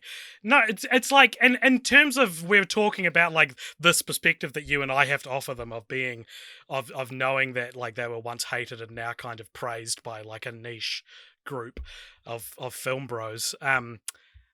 I think it's because conceptually there's a whole bunch of stuff going on and some of it's really good. I don't know if all of it works. The aforementioned Agent Smith dog pile scene, I think, is like, that could very easily be considered terrible and I wouldn't have a good argument. Could also easily be half as long. Yeah, true. I think for me, it really is just like all the stuff that's added to the story is just not as good. I can see, like, I remember one of the things I knew about these movies going into them was someone had told me years ago that there are werewolves and ghosts and vampires in the second one, and just being like, that cannot be true. And it's sort of true. There's characters. So as I said, the Oracle shows up and specifically lists ghosts, werewolves, and vampires as being defunct programs in the Matrix, which are trying to avoid getting deleted.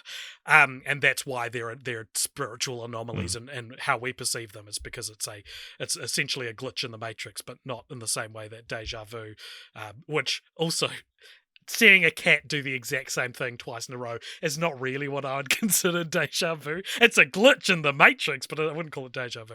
Anyway, like, knowing that feels like that's like an Indiana Jones 4 level. Like, it has aliens in it. Like this, it's like it has ghosts and vampires in it, and there are 2 characters who I think are supposed to be ghosts, but there are also 2 characters who get shot with what we're told are silver bullets, implying they're werewolves. We just don't see them be werewolves. Yeah. Monica Bellucci does it. There's the orgasm scene in this one. Was it this one? Yeah, another horny scene where the Frenchman, the Merovingian or something surreal. Or was it like Metrovinian? It's something. He just gives a lady an orgasm, and again, another horny scene. A pretty hot scene. Very similar to a scene in Kingsman Golden Circle. Very true.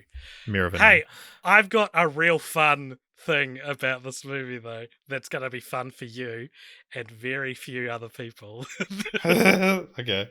At the start of this film, there is like this board, well, this meeting happening between all the good characters. Morpheus is there, and they're all wearing their Matrix get up. And were these films made in Australia? Yeah, the first one definitely was.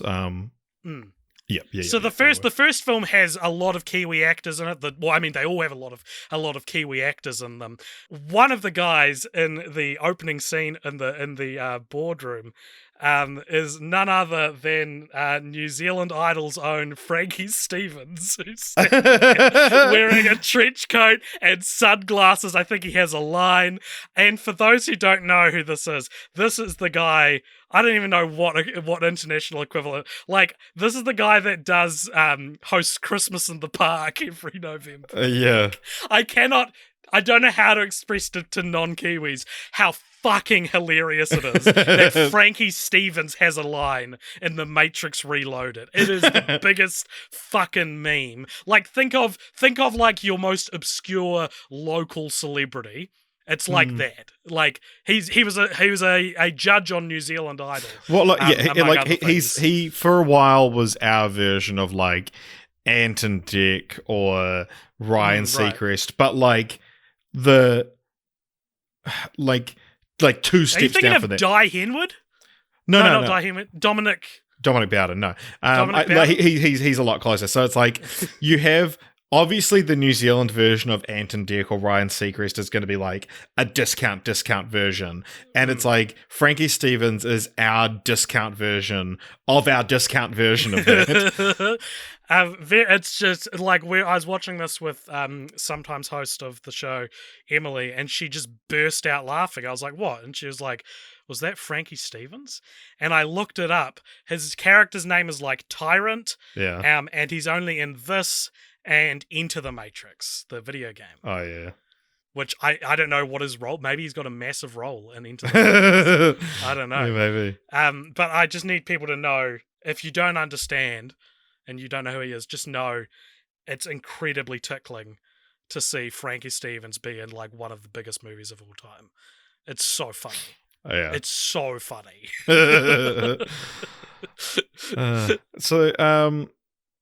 Oh, yeah. Actually, what I was going to say is about how I was trying to find a sort of concise reason for why these were hated.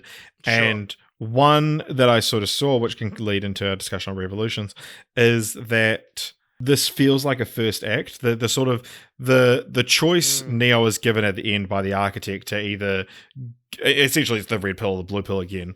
It feels like the end of the first act.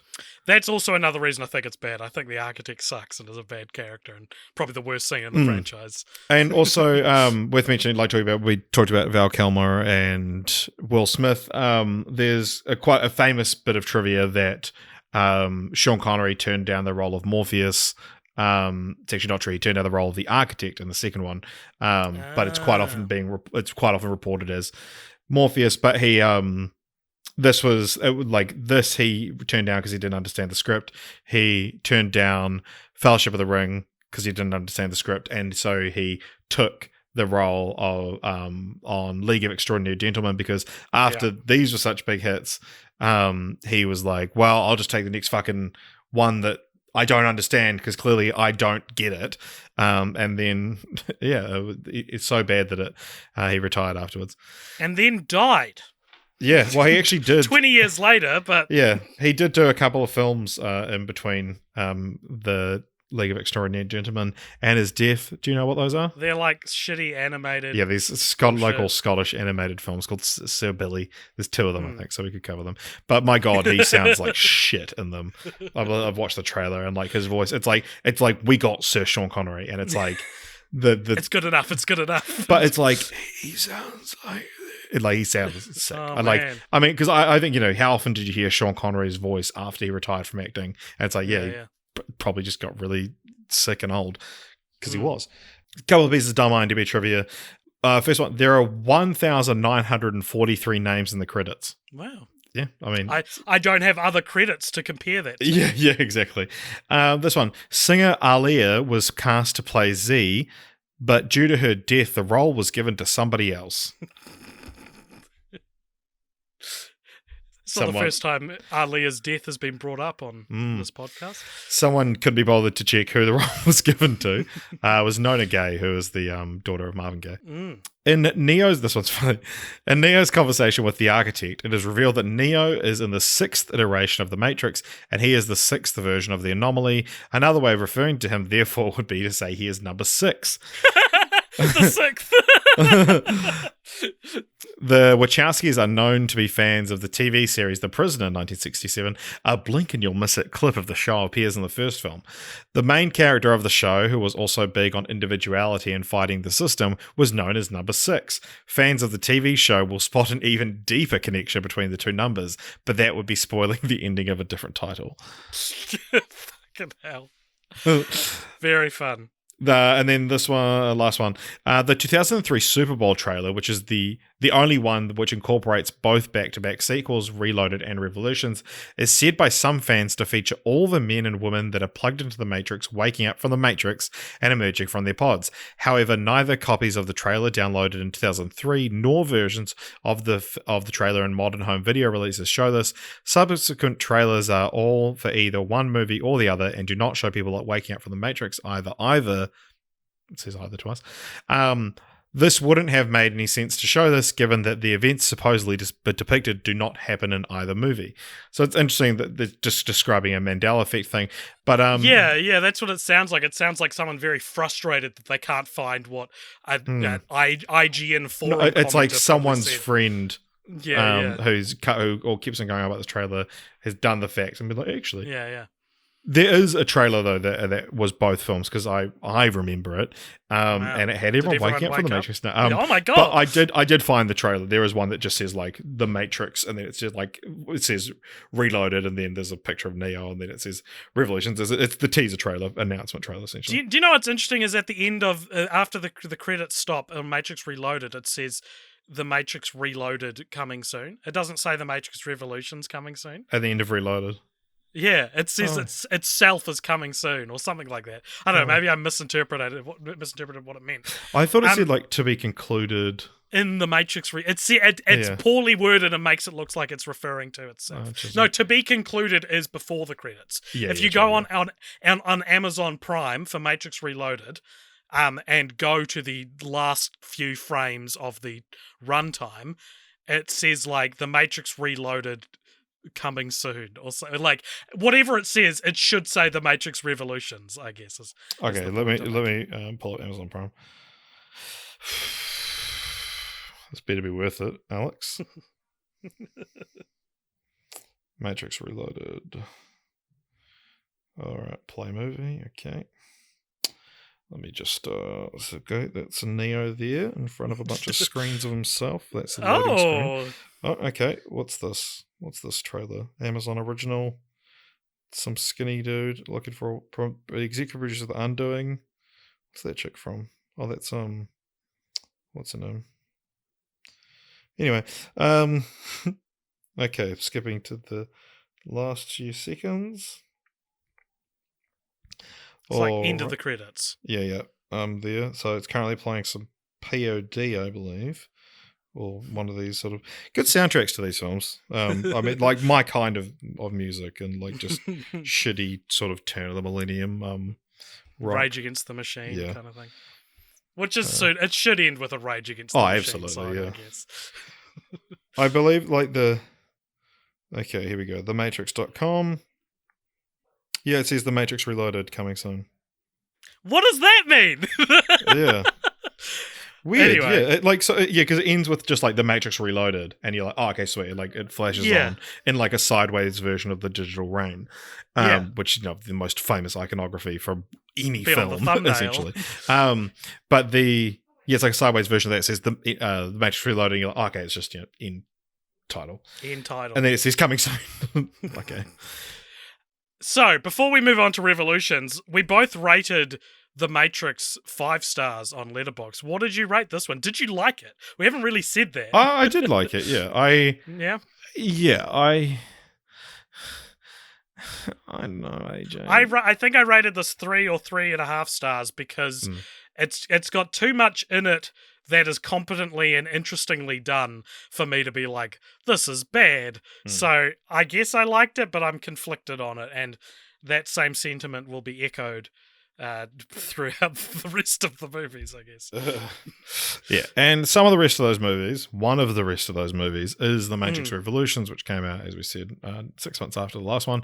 Again, directed by both Wachowskis, and what do you think this one has on Rotten Tomatoes? This will be like 50% or something like that. 35. Wow, so this is like the agreed upon worst movie in the series then. Yeah, absolutely. Yeah, right. That's interesting because I didn't hate it. I feel very similar about it that I felt about Reloaded, and that it's got a lot of interesting stuff in it. But I'm sure I can see why it would have pissed people off more than I can see why Reloaded would have. Yeah, this is one of those movies I watched and got to like the climax of it, like what was very clearly the climax of the film. There's a big war going on. And then I paused the film to go for a pee, and I'd only been watching the film for an hour, and it had over an hour to go. But I was convinced it had 10 minutes to go. So not very well paced, I will say. But what is The Matrix Revolutions about? So picking up directly where Reloaded left off, there's sort of two main stories in this. One is the sequel new characters of the characters who live in Zion, fighting off the machines who are breaking in, and one is Neo and Trinity going to visit the machine city and be like, hey, stop all this. Basically, Neo believes that Agent Smith is a common enemy for both the machines and the humans, and so he can Trinity dies, and then Neo gets to the machines where he plugs in and says, I need to stop Smith because he's ruining this for everyone. And then he gets plugged in where he has a pretty great climactic fight scene with Agent Smith. I thought it was like, I can understand. I saw one perspective. What was it? Maybe it was like Nando V Movies or someone was like, seeing them Superman around a city is not as interesting as the subway fight scene from the first film. And that's a valid critique, I think. But I still was, I was still like, this is awesome. Like watching them fight.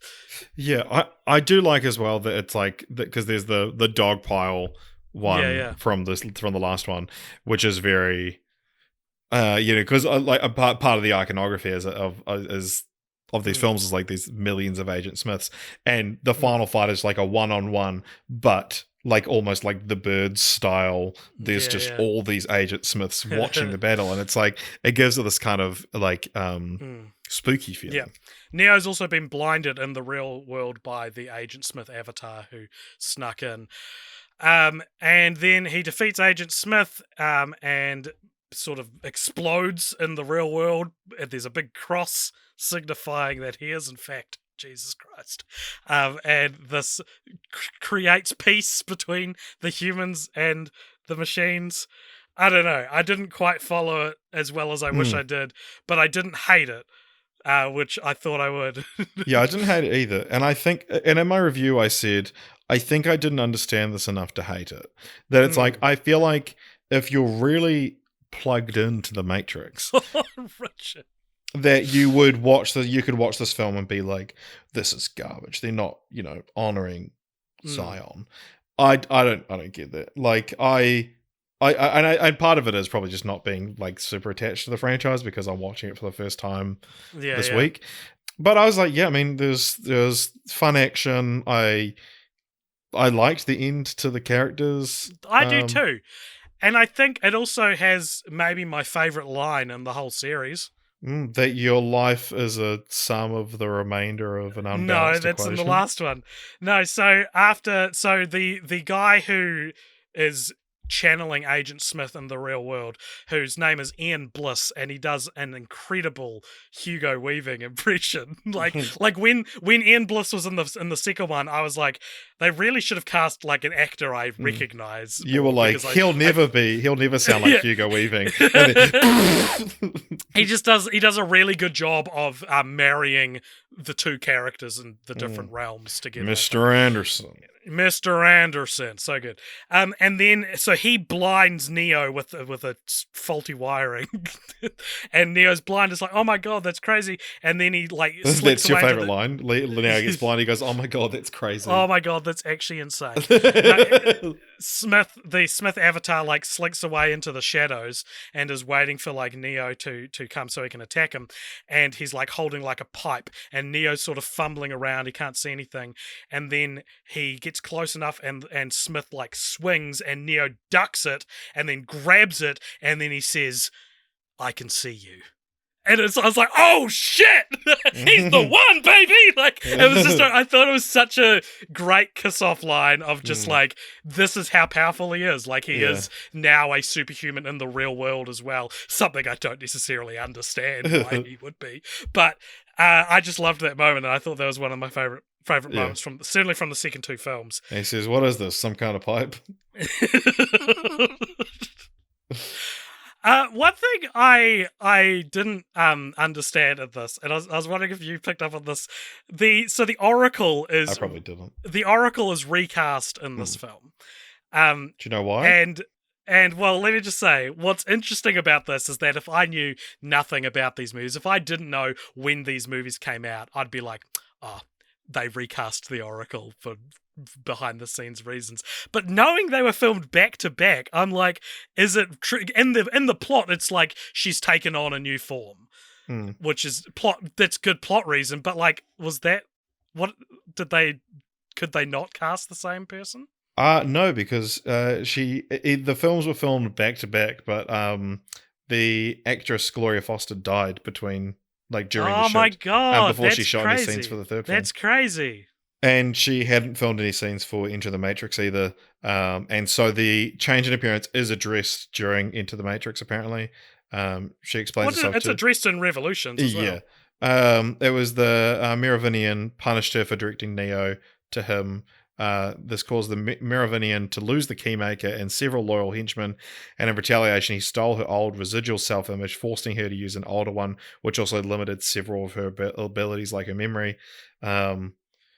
Well, I guess what's interesting about that is that of all the franchises to have the like a very sad and unfortunate workaround they've got to do for an actor passing away.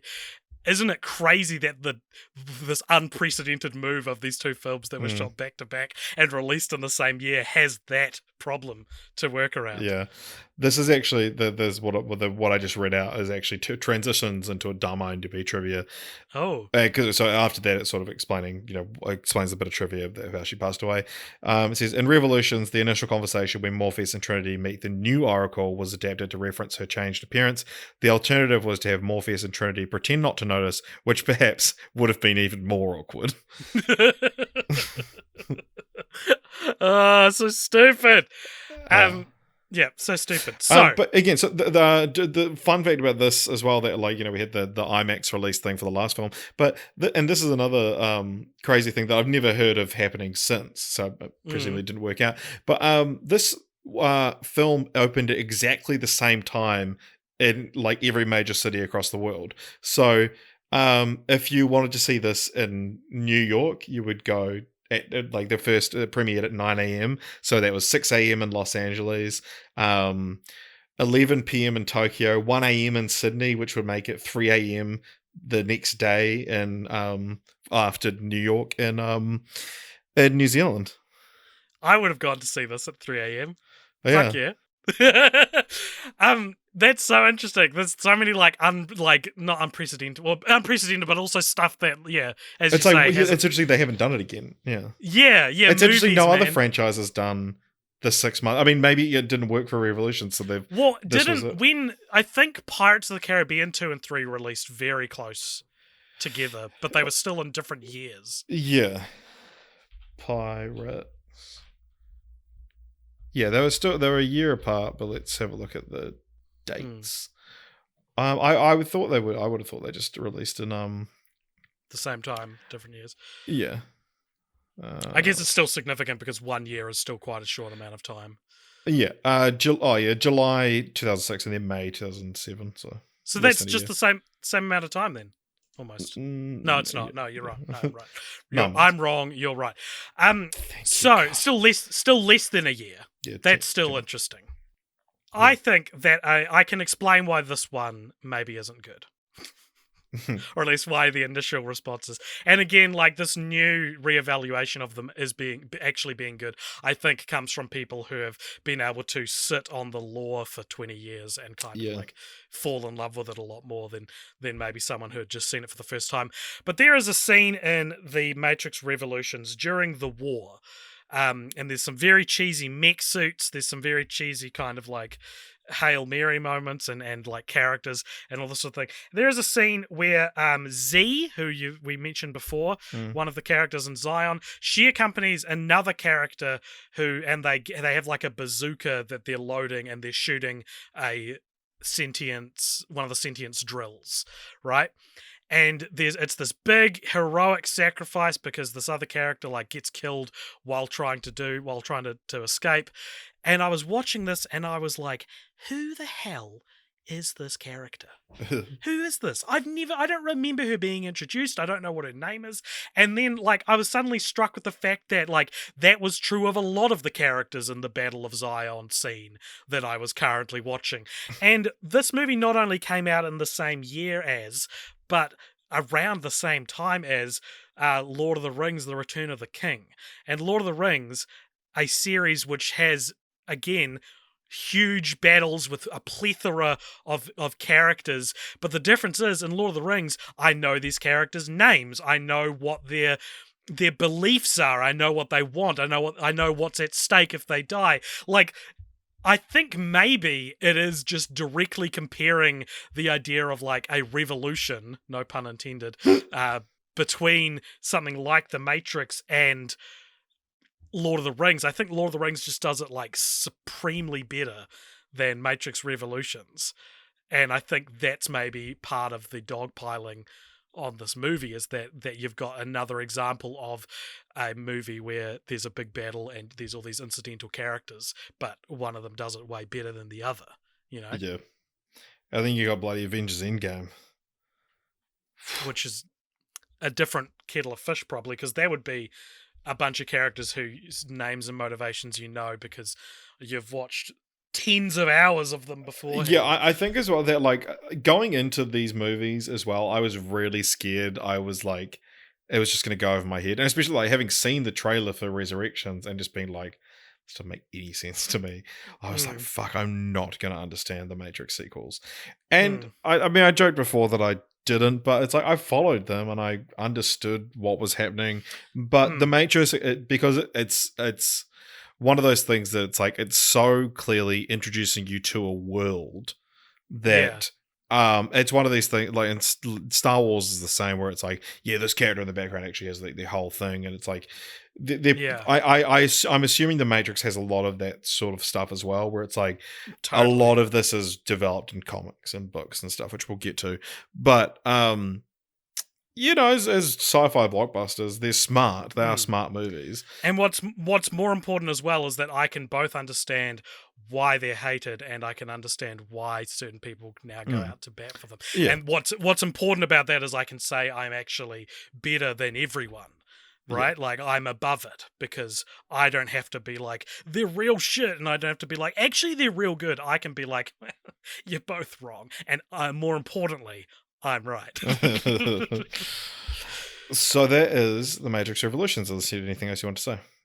No, I don't think so. I think that's it. So the idea of a fourth Matrix film was thrown around for a long time. It was one of these ones that was like the kind of shit like I remember when like El Camino was one of those things, the Breaking Bad movie. That was one of these things that's like that your dad tags you on Facebook saying, hey, did you know they're making another one? You're like, fuck off. Like they're not going to. They're not. Please don't tag me and stuff like this, Dad.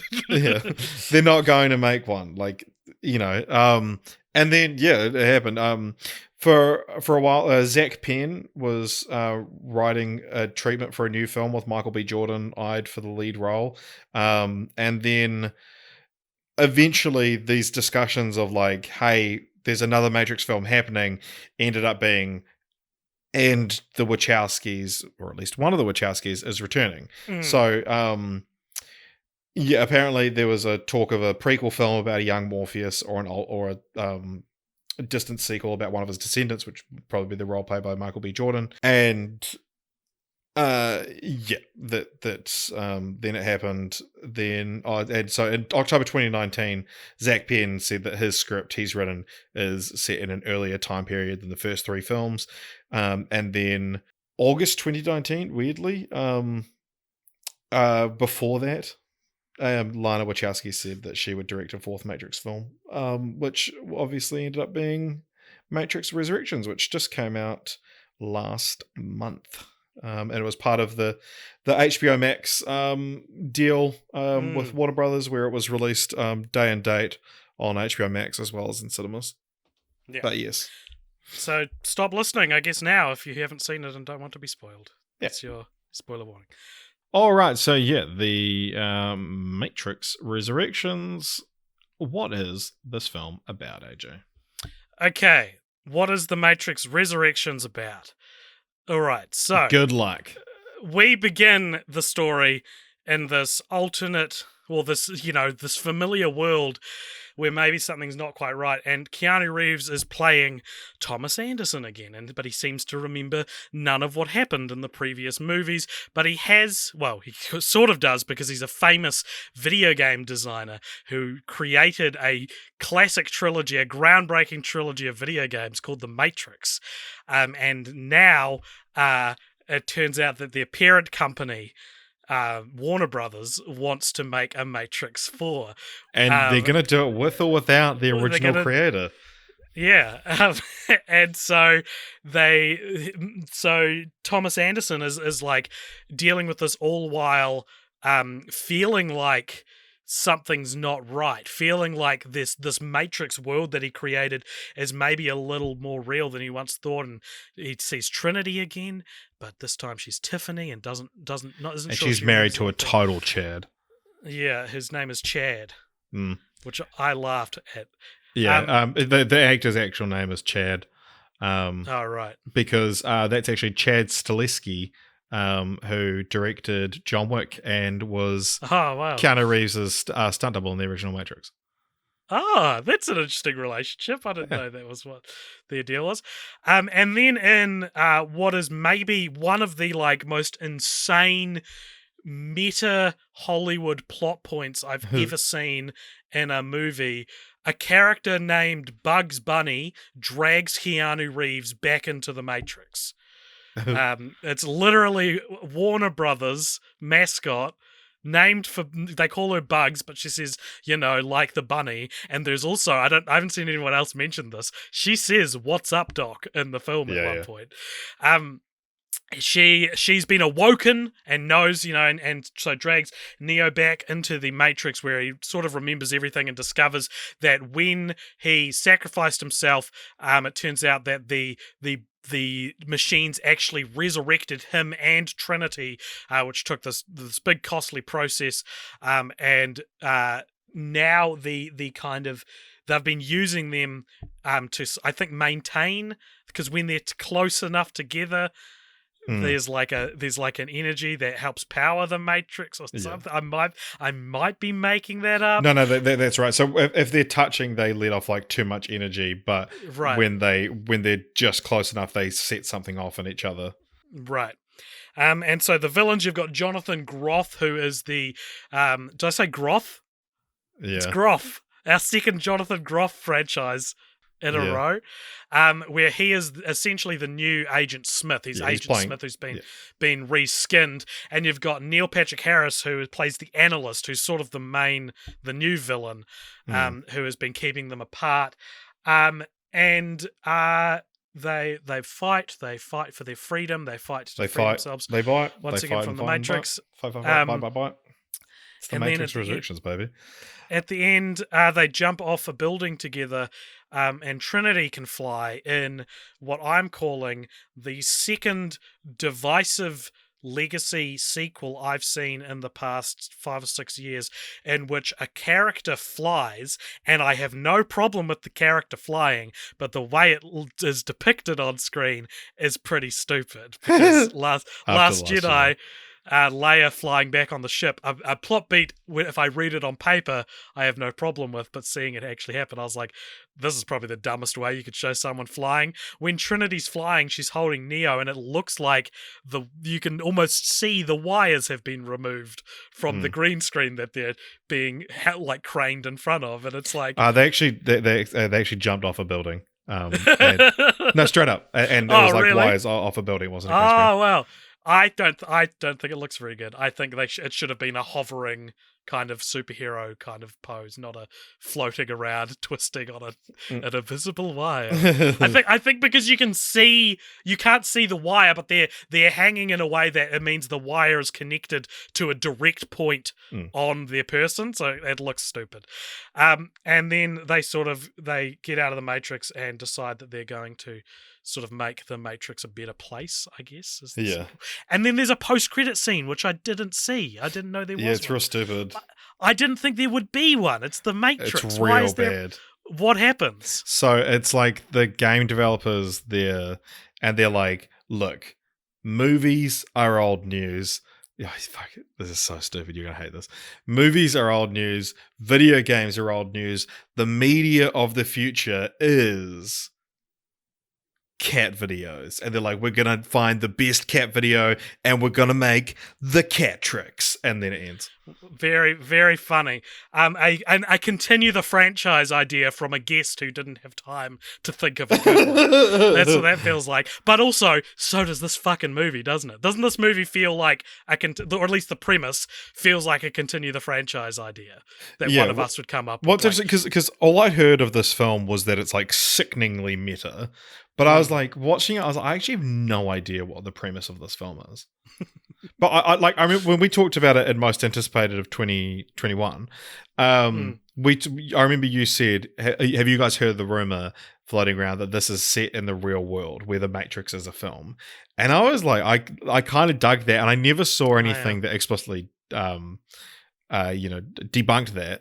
But then I also never saw anything trailers also kind of supported it, like that part. Well, and I think the thing is, it's not set in the real world per se, but it's set one reality above the last ones in a way. But instead of movies, they're video games. Which I didn't know going into it, and was like, that's the small lost in translation part of that leak that actually doesn't apply. Is that it's not that the Matrix movies exist. I thought it was going to be the Matrix movie exists and Thomas Anderson was an actor in them. I was so sure that was going to be the story, but it's actually they change it to that it's a video game he designed.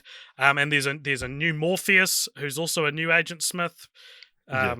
There's a whole bunch of new characters for good or bad. But yeah, it is like you know with these crazy scenes where he's given the red pill, blue pill choice again, while the original scene of him being offered that in the 1999 Matrix is projected on a screen behind him. Yeah. Which is it's crazy. I thought it was cool, man. It is cool. It is. This is my jam. This is my bag, baby. Yeah. That's okay. So what does this have on Rotten Tomatoes? What's this sitting at the moment? So it was famously for a while sitting at 69% both. Hilarious, which is pretty low. I think because I think it was both of audience and critical score 69, and people found that quite funny. But I think what might have gone over some people's heads that's even funnier is that's like the sex number. That's a sex position. Yeah. So it's currently sitting at 64% critics, 63% audience. But I've seen a lot of people say this is the best Matrix sequel. Critically, it sits in the middle of the two. But yeah, it is interesting because I have seen people give this 5 stars, and I've seen people give it 2 stars. Like people whose opinions I respect. It's not the same as. I feel like it's not the same as The Last Jedi, where like a lot of like the critical consensus was positive, and the audience consensus was where the division showed up because it was low. This is critics, like a lot of critics put the hit out themselves. Thank you. And because of that, I don't know what I think of this movie. I don't know what I'm allowed to think of this movie. I rated it 4 stars. I noticed you did too, which I think this means this is a rare example of a franchise where we've all given it the same rating. It's like a really bad 4-star movie, or it's a weak 4 stars, or it's a 3-star movie which earns a star for being the Wachowskian swing that it is. Oh, Wachowskian swing. Wachowskian swing, bro. Why isn't that a thing? It's where the Wachowskian swing refers to when something maybe isn't good, but you're glad that it was interesting.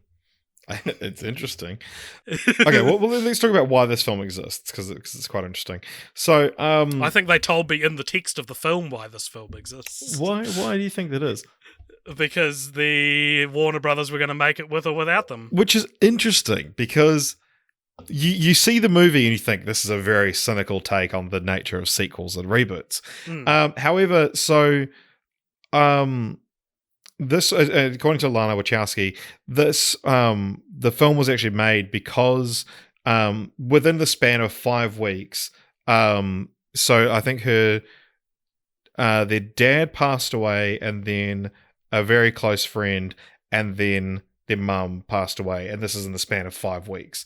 Right. And so then she said that it was like during one sleepless night, she sort of had this idea, like had the idea for the film of bringing back Neo and Trinity, and sort of thinking about not that Neo and Trinity is, she said, possibly the most important characters to her, and being able to resurrect them and have this rekindle this relationship with these fictional characters was a way to cope with that sort of grief. Sure, yeah. And Lily Wachowski, however, said that this sense of loss was actually part of the reason she didn't return, and said, I didn't want to have to go through my transition and go through this massive upheaval in my life, the sense of loss from my mum and dad, to go back to something that I'd done before. She's also said that she didn't, she was working on something else, and said that she's kind of done with sci-fi because she also didn't finish off Sense8, I believe.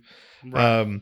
But yeah, I found that's super interesting, that it is actually like, and you know, reading comments from Lana about all this, and about bringing back these characters as a way to sort of rekindle that familiarity with a man and a woman that you love, kind of thing, is really interesting. That then the film has such the cynical nature about it. Well, it does, but it's the love story at the center of it is true. I dare say beautiful, Richard. I dare say that the resurrection part of the movie, for its namesake, is probably unexpectedly the thing I like the most about it, is that it kind of unabashedly becomes a love story. I've got to save Trinity. I've got to get Trinity out of the Matrix again. And I think it is a better ending for the characters than what Revolutions gave us. I like that they were put back together and that they have to find each other again. Look, when I first saw this, I was like, that was fun.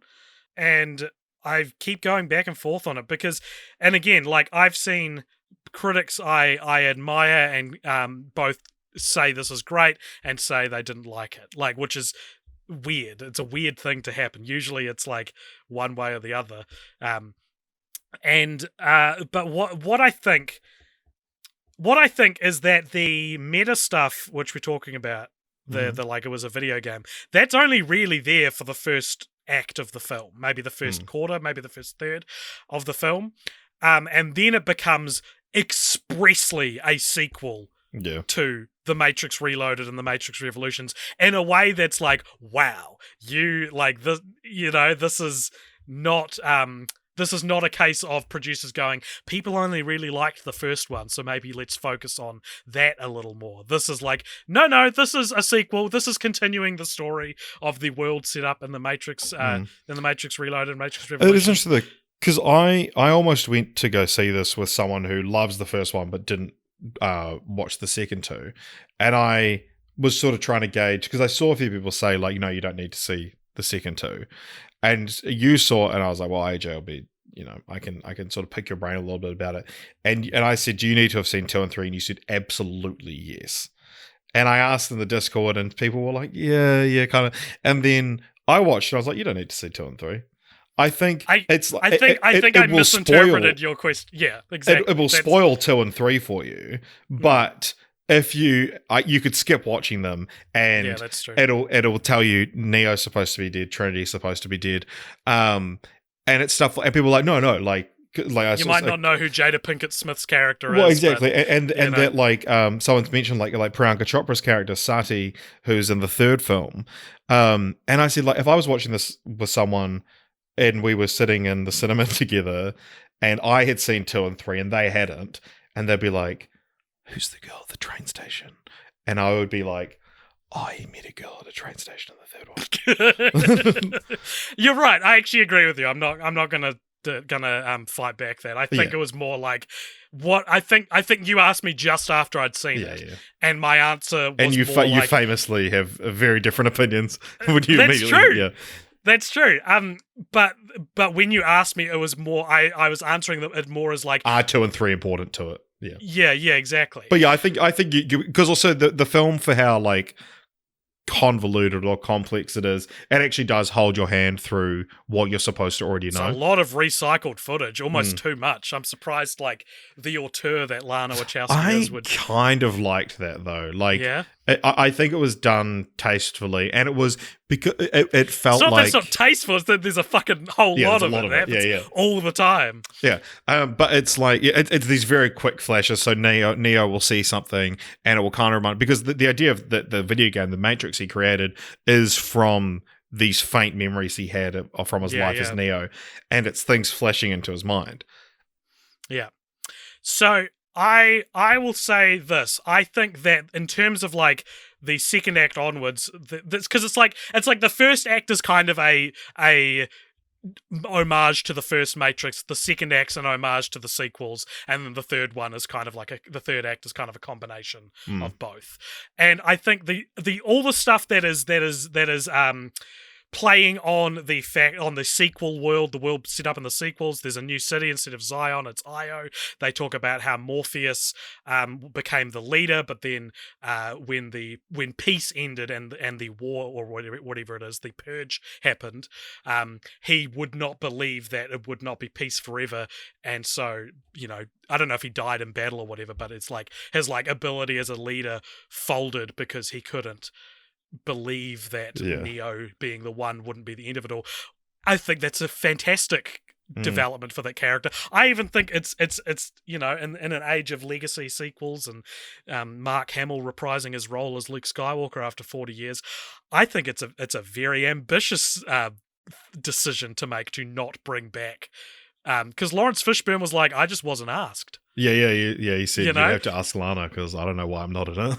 Yeah, and like I like that, and I think that is a somewhat bittersweet but appropriate ending to Morpheus as a character, a character I liked in the first one. I think that makes sense that he would go out that way. Yeah, it's funny that because I watched this at home, and I saw the app I used to watch it said, like, had the cast down the bottom, so it said Keanu Reeves as Thomas Anderson / Neo, but it said Yahya Abdul-Mateen as Morpheus / Agent Smith, and I was like, fuck, that's the movie ruined for me. And it's like within 5 minutes he's like, I'm Morpheus, but I'm also Agent Smith. It's also like, not very clear. I found myself quite confused by it's like because he was a modal created in the game, so he was created by Neo as like a half remembered combination of the two things, but then he's mostly just Morpheus throughout the movie. And I really liked how the programs can interact in the real world now by like these nano beads that create sort of human that was really shapes. Cool. Really fucking cool idea, and I dare say it is the best the sequel stuff has ever been, I think. Well, it feels like one of those, and also there's like good sentinels and stuff. But yeah, the beads of the programs interacting, that feels like you always wanted to do this, you just didn't have the technology. Like, sure, yeah. So I think if you liked the sequels, I personally think this is the best the sequel storylines have ever been. That being said, I think this movie has somewhat of an identity crisis, and the anarchist in me kind of wishes that the whole movie had been the first act, or like that So, vibe yeah. had been the whole movie, because I was watching it and I had this thought, right, that like at least in the first act I was like, this isn't really a sequel to the Matrix. This is a movie that is about the Matrix. Yeah, This yeah. is it's like it's using this pop cultural touchstone as a story, like a device, Yeah. like a MacGuffin almost, right? And I don't think I immediately realized that I was disappointed that then it just became a pretty good Matrix movie, because it was pretty good, right? But like watching and like looking back on it now, it's like one of the big criticisms I've heard from this movie is that the action isn't as good, and they'd lost their original choreographer or something from the original trilogy. And I agree that the action is just unnotable in this film. But it's like, what if it wasn't an action movie? Like, what if it was a psychological sci-fi thriller? What if it was this weird, like, super not giving the people what they want at all kind of like slow plodding thing? Like, I'm sure people would hate that even more, but like, I'm just so interested in the meta stuff, and it feels like that was the initial idea, and then along the production someone was like, okay, you can criticize all this stuff, but it also has to be a Matrix movie. You can't just not have it be a Matrix movie. And I kind of think that's maybe a misstep. Maybe it didn't have to be a Matrix movie. Yeah. I'm kind of inclined to agree. Like the first act was my favorite stuff. You said that so slow, like you hate agreeing with me. Like, all right, I admit you got a point. Yeah. But I mean, we can delve into the meeting of the elders now, because this the one of our elders did actually sort of explicitly talk about this. Well, so Meeting of the Elders, if you've never heard of it before, we have a new Patreon tier. We have a new Patreon tier over at patreon.com/cultpopture, where if you sign up to our Cult Elder tier, you get invited to a secret Discord room where you can tell us your thoughts on the franchise of The Fortnight, and we'll read out some or all of your thoughts and discuss them. So if you want to get involved with that, Cultpopture Patreon, patreon.com/cultpopture. All right. So cult elders. So Dan in Hawaii stated, I firmly believe The Matrix 1999 is a timeless, classic, highbrow action film that works just as well in 2021 as it did upon release. I had the unique opportunity to show it to a class of high school students this month, and it was met with resounding universal acclaim, which is an interesting perspective, because you would expect, your cynical, sort of seen everything high school students to probably turn up their noses at it. I used to believe the general consensus that the 2000 sequels were dumb and overbloated, but I've come around to loving them on a recent rewatch. They were ambitious. They made choices. And while everyone memed the reloaded Neo versus Smith's fights as PS2 graphics, really it was just one shot that was a touch too smooth in a film otherwise full of immaculate action choreography and special effects. I think that is the thing, and I did sort of notice that because the movements are so smooth, and you do end up with major characters being CGI, there's something a little uncanny valley about it. But then also it's supposed to be a simulation, and so if it's running at full capacity, it's like you can forgive it. Also, how damn diverse are these films? I was really pleasantly surprised by the casting across the board in Reloaded/Revolutions, which also reminds me there's an interesting Jessica Henwick, who plays Bugs that you mentioned in The Matrix Resurrection, is I believe a Chinese-British actress who was offered a role in Shang-Chi almost the exact same time she was offered this role, and described it as like a red pill, blue pill moment. But then Dan goes on to say, as for Resurrections, I was, and this is spoiler marked, taken aback by how aggressively meta the first act was, but I warmed to it soon enough. Groff is such a perfect Smith. Regardless of the sequels, I think absolutely everybody needs to give The Matrix 99 a chance. It's a bona fide classic.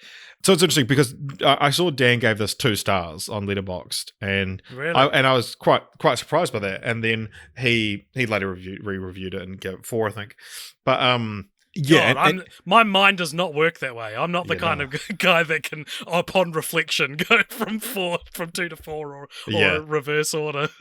But it is interesting because I actually watched this in two parts as well. I paused it and I was like, oh, got quite late, so we're like, should we go to bed? We'll finish it tomorrow. And then we paused it and it was 59 minutes and 54 seconds. And I was like, oh, well, let's watch 6 more seconds. And then we paused it exactly an hour. And it was one of those things. And this happened to me a few times when you pause a film and watch it later. And it's like, you've watched two different films. So it's like, it was getting into the just Matrix stuff. But when I went to bed, I was like, this is this really fucking cool meta like thing. And I was like, I think I'm gonna fall on the side of really, really liking this. And because I'd seen people, complain about the meta stuff, and I was like, well, I'm really digging this meta stuff. And then the meta stuff disappears. And it kind of turns into just more of a generic Matrix film. And so I think I could have, if it had continued up until that hour, what had been up until that hour point, I could have been like, yeah, this is a 5-star movie. But then it just became like a 4-star movie for me. Yeah. Yeah.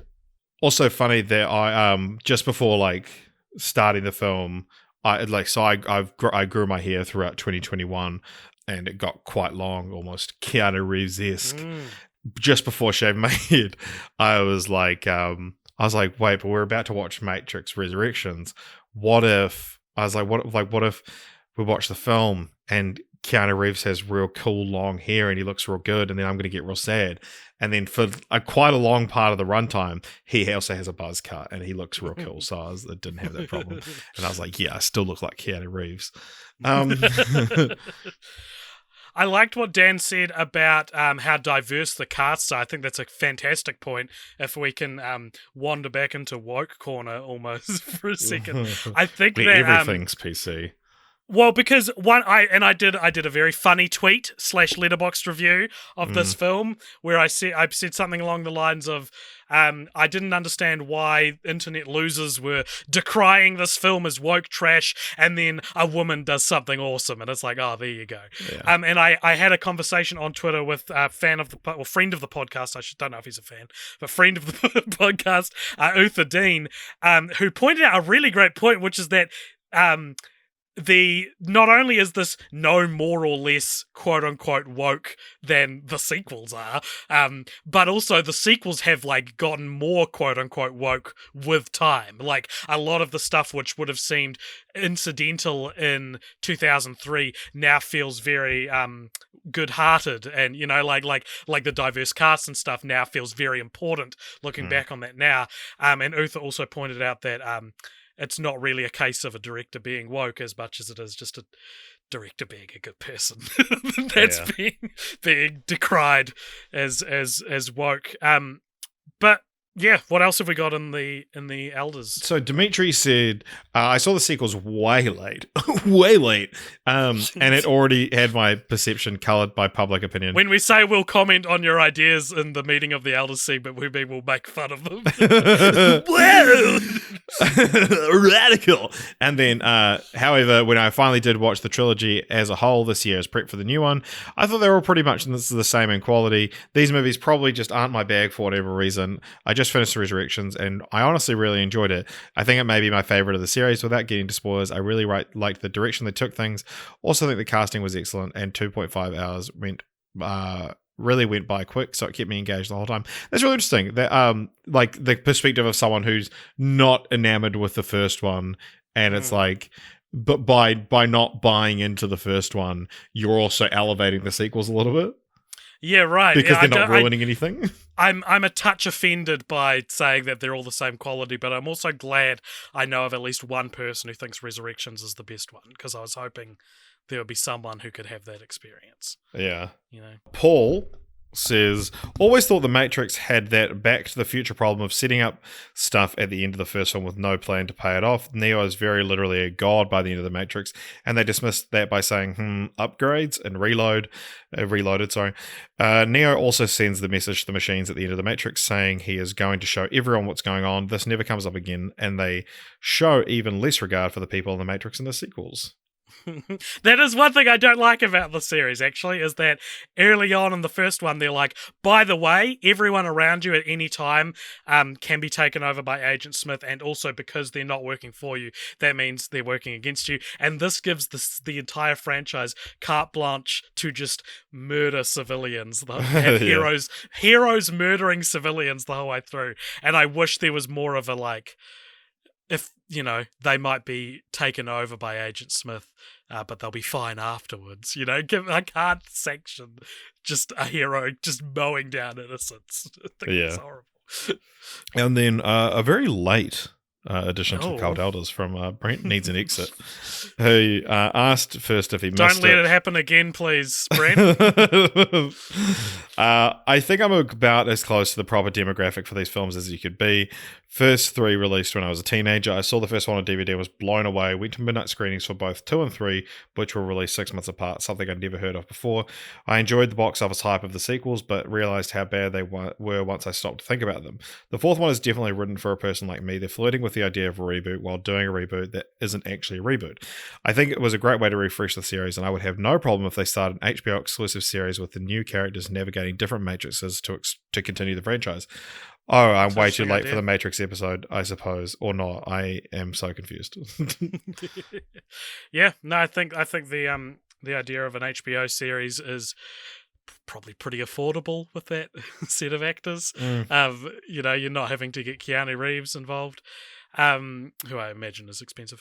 Yeah, I think that's a really cool perspective, and a really I'm glad we have someone who had the platonic ideal experience, the everyman experience of this franchise. I think is something we needed that maybe you and I couldn't provide. Yeah. Yeah. Meeting adjourned. I think that a really good criticism I've heard over and over again of Matrix Resurrections is, what are you saying? Are you making a comment on the nature of sequels or the nature of movies, or are you criticizing people who worshipped the Matrix? And there's obviously some kind of criticizing of media business media versus artistic integrity, right? Yeah, which sure. may or may not doesn't have a clear conclusion, but ultimately the criticism is, why is a Matrix sequel doing that? None of the Matrix movies are about that. None of the Matrix movies are about Hollywood. They're not meta. They're specifically about, trans allegories and things like that. They're about these very different things to a critique on Hollywood. And I think if this movie had been the entirely first act, entirely meta, set in the real world thing that we thought it would be, I think then you could get away with it, because before this came out, there were rumblings of it's like Gremlins 2, it's like Space Jam 2, it's essentially Space Jam 2 again, in a lot of ways, but and all these things I think are really fun ways to approach making a movie, but in doing so, you also need to make the movie, if it's a sequel, be just astronomically different to the ones before it, and it starts that way. But I think because then it becomes just another Matrix sequel, albeit what I think is the best Matrix sequel, I think you lose the reasoning to make it a criticism of Hollywood. Meeting adjourned. That's interesting perspective.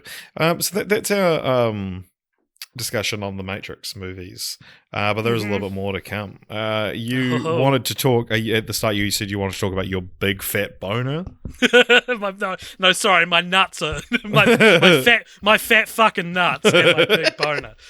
No, we talk about titles a lot on this podcast, and I've heard some people don't like them, but I like The Matrix, The Matrix Reloaded, The Matrix Revolutions, and then the gift that Lana Wachowski gave me by calling this one The Matrix Resurrections is very consistent, very, very neat. I think they're cool. I think Reloaded, Revolutions, and Resurrections are all very cool words to use. And Reloaded, when you hear Reloaded, do you think of a gun or a computer software?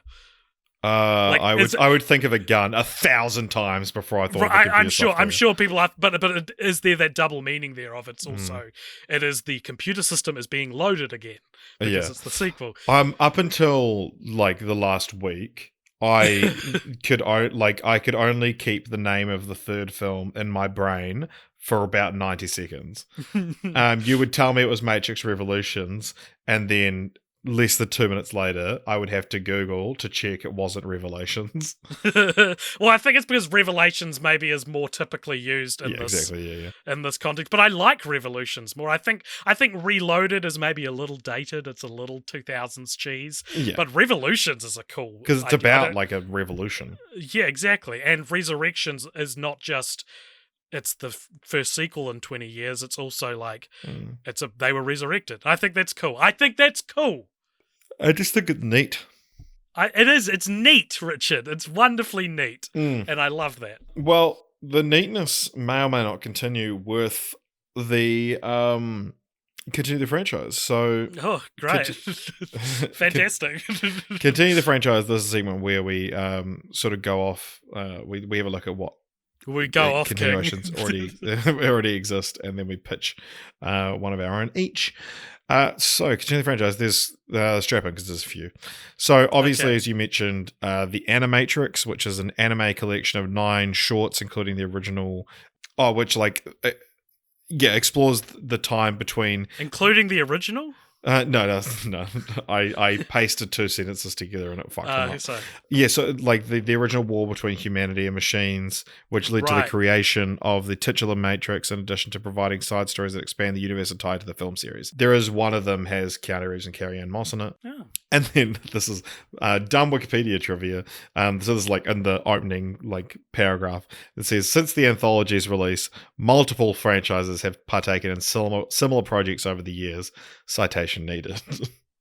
Well, not to undumb your dumb Wikipedia trivia, I had the Dark Knight trilogy's version of this. I still have it on DVD. It's called Batman Gotham Knight, and it's set between Batman Begins and The Dark Knight, and it's a series of anime made by different studios, so like all the episodes look different, which I don't know if Nolan would consider them canon, but it isn't inaccurate to say that a lot of franchises wanted their own Animatrix, which I can't believe it's titled that, but it's a great title. the Animatrix. That's so funny. For years I'd heard of this, and it was very late in the game when I realized why it was called the Animatrix, and I'm like, that's insane. Like, that's one of those things. I said this about spoilers for Shang-Chi, about Trevor Slattery showing up in Shang-Chi, that it feels like something I would push so hard for in the writer's room, and I'd be fighting every day for. I feel like I'd be fighting every day to get this collection of anime short films to be called the Animatrix, and it happens, it exists. Yeah. That also came out in 2003 as well, just worth pointing out. Nice.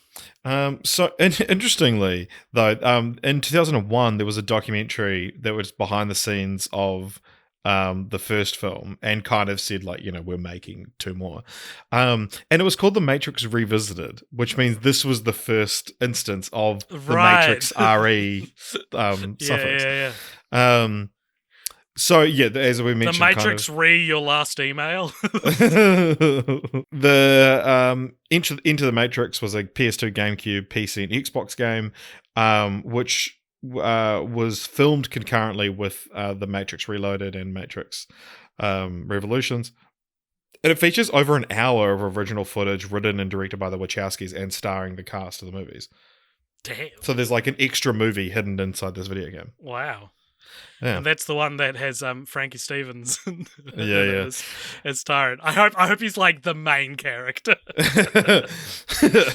So, but here's an interesting thing: in the original theatrical release of The Matrix Reloaded, many of the signs during the freeway chase had 8-character hexadecimal codes instead of the actual content, as shown in later theatrical versions and on home video. Those hex codes were cheat codes for the game Into the Matrix. Wow. There's a hacking mini game where these codes are coupled with the cheat command to activate the cheats. Isn't that insane? Yeah, that's great. What a Yeah. massive piece of content that I feel like Yeah. a lot of people don't really know about. So, and between 2005 and 2009, there was an MMORPG called The Matrix Online, which was a continuation of the storyline. And this was kind of the Wachowskis gave it their blessing and said, the gamers are inheriting the storyline from us. You know, it's now your game. And so it's actually like continued the storyline and was like, you know, you write it from now on. Is that the one where they killed Morpheus? Doesn't Morpheus canonically die in the Matrix Oh, Online? maybe I'm not sure. There's like you can see a clip of him getting shot in an alleyway. It's real funny.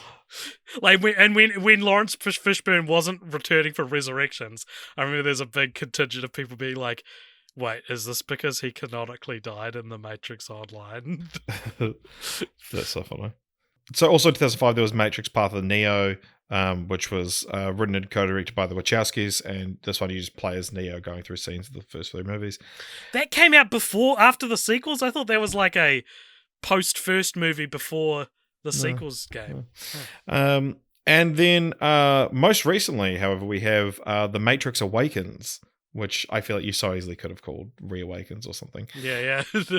But this was this just came out recently, and this is a tech demo for Unreal Engine 5, which is the video game engine, and so it's the new one. It's pretty fucking nuts. It was written and directed by Lana Wachowski, and it's a lot of it is like, look at what we can do with this technology, and it's Carrie-Anne Moss and Keanu Reeves. Have you played it? No. I have. It's free to download on PS5. You may as well check it out. It's like you watch a bit, and then there's some quick time events of you shooting people, and I was like, I get it. I can't be bothered actually playing the thing. So I watched the cool part, and it is pretty insane. Cool. So it's video games. And then there was also the Matrix comics, one of which was written by the Wachowskis and illustrated by the original film's concept artist. They were originally released for free on the Matrix website between 1999 and 2003. And then a few weird continuing franchises that exist. There's the Samsung SPH N270, which is a real mobile phone released, also called the Matrix phone, which is a phone made to resemble the one in the sequels. It was kind of intended as a piece of merch rather than like actually being a good phone, famous for having the spring-loaded earpiece that pops up. And there were supposedly 10,000 made, but there's no, and like they're all clearly numbered with which one they are, but no production numbers above 2,500 have ever been like verified to exist. So there might be only 2,500 made. Is this phone canon? And then a couple of really sort of odd ones. There's the Matrix Defense, which is a legal defense, is like that's been used in the real world. Is that like the Wachowski swing? Yeah, 4 people have so. They believe they're in the Matrix. Yeah, they're like people have claimed like the Truman Show syndrome. So this is like a legal defense that you're clinically insane, essentially. Wow. Tonda Lynn Ansley of Ohio was found not guilty by reason of insanity by using this defense after shooting her landlady in the head in 2002. So before the sequels. We should all be shooting at Lynn. Sorry, I'm kidding. Yeah, but they, so in using this defense, the defendant claims they committed a crime because they believed they were in the Matrix and not in the real world. A defendant could allege they never intended death for their victim because they believed the victim to be alive in the other reality. If I was on the prosecution, I would be like, in the Matrix, if you die in real life. So, like, you can't say that if you kill... just, like, argue back with the Matrix law. Vadim Messages of San Francisco offered a Matrix explanation to police after chopping up his landlady and was declared mentally incompetent to stand trial. Why is it always landladies? That's crazy. Joshua Cook's lawyers were going to attempt this defense in 2003 in his trial for the murder of his adoptive parents before he pleaded guilty. But then the sequels came out and they're like, never mind. That's crazy that it's like, they're like, yeah, we were going to attempt this. It's like blatantly just saying, no, this isn't real. And the case of Lee Malvo, who participated in the sniper shootings of 30 victims in 2002. So these are all between the original and the sequels. Interesting.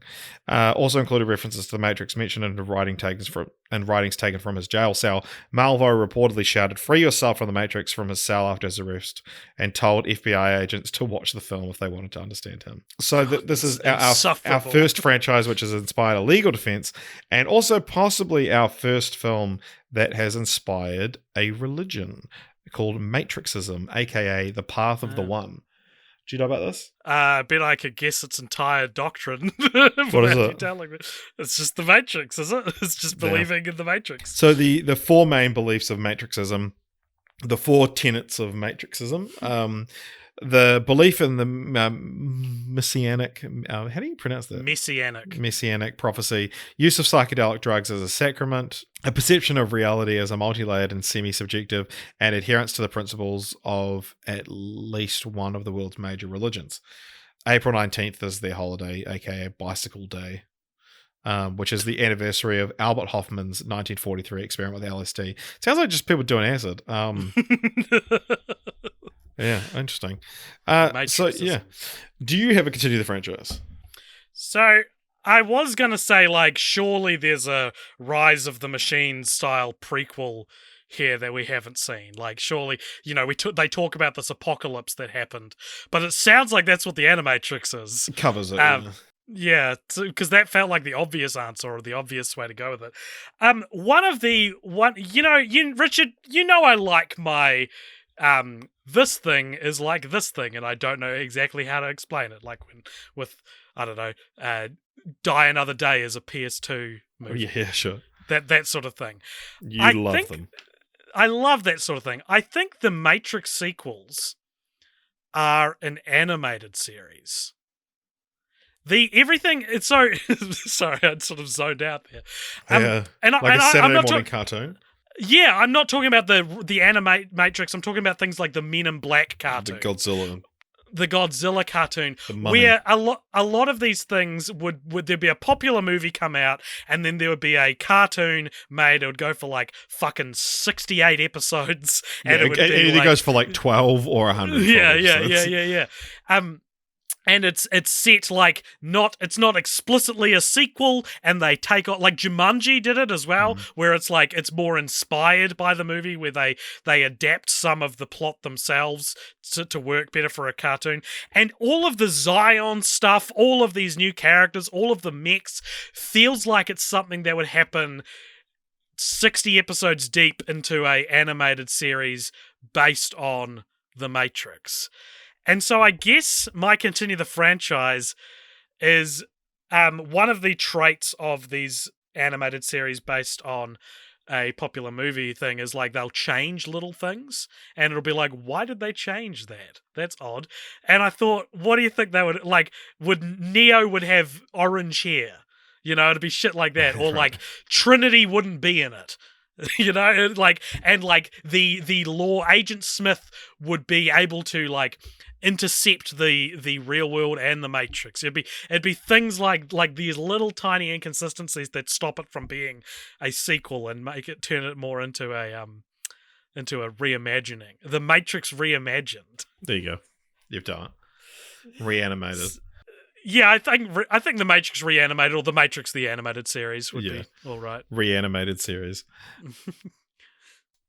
So my idea for continue the franchise is like this could kind of take any sort of form. This could be like a movie helmed by Zach Penn, or whatever. But it's like there's one really interesting throwaway line in the second film. It's the architect scene. For me, one of the most juicy little morsels in the film is that when we're told that this is the sixth iteration of the Matrix, they talk about he mentions that the first Matrix was this utopia that was so idyllic that the humans inside it rejected it because it was too good to be true. I think Agent Smith mentions this in the first film as well. Right, yeah. Yeah, maybe that's where I'm getting it from. But no, both characters do mention. Right, okay. But what a fascinating idea. I think that's more interesting than the sixth Matrix. But like I would love to see and it could just be, and like this is why it would kind of be good for like a reboot or whatever, is like, yeah, it's essentially the same story as the Matrix, but the world they're escaping is too good to be true. And it would make that like, so it's like because the red pill or the blue pill, it's like, well, I've got this pretty mundane life here, but it's like, no, this is literally everything you could ever want. Yeah. But people are going insane because it's everything. yeah, but people are going insane because it's what they want. So it's like, do you want to deal with the trials and tribulations of real life, or the machine war and shit? No, it's not just the trials and tribulations of real life and boys and stuff.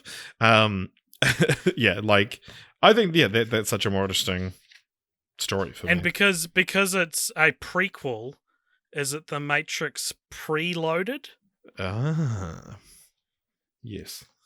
Preloading, which of course also means getting drunk before you go to another thing with alcohol.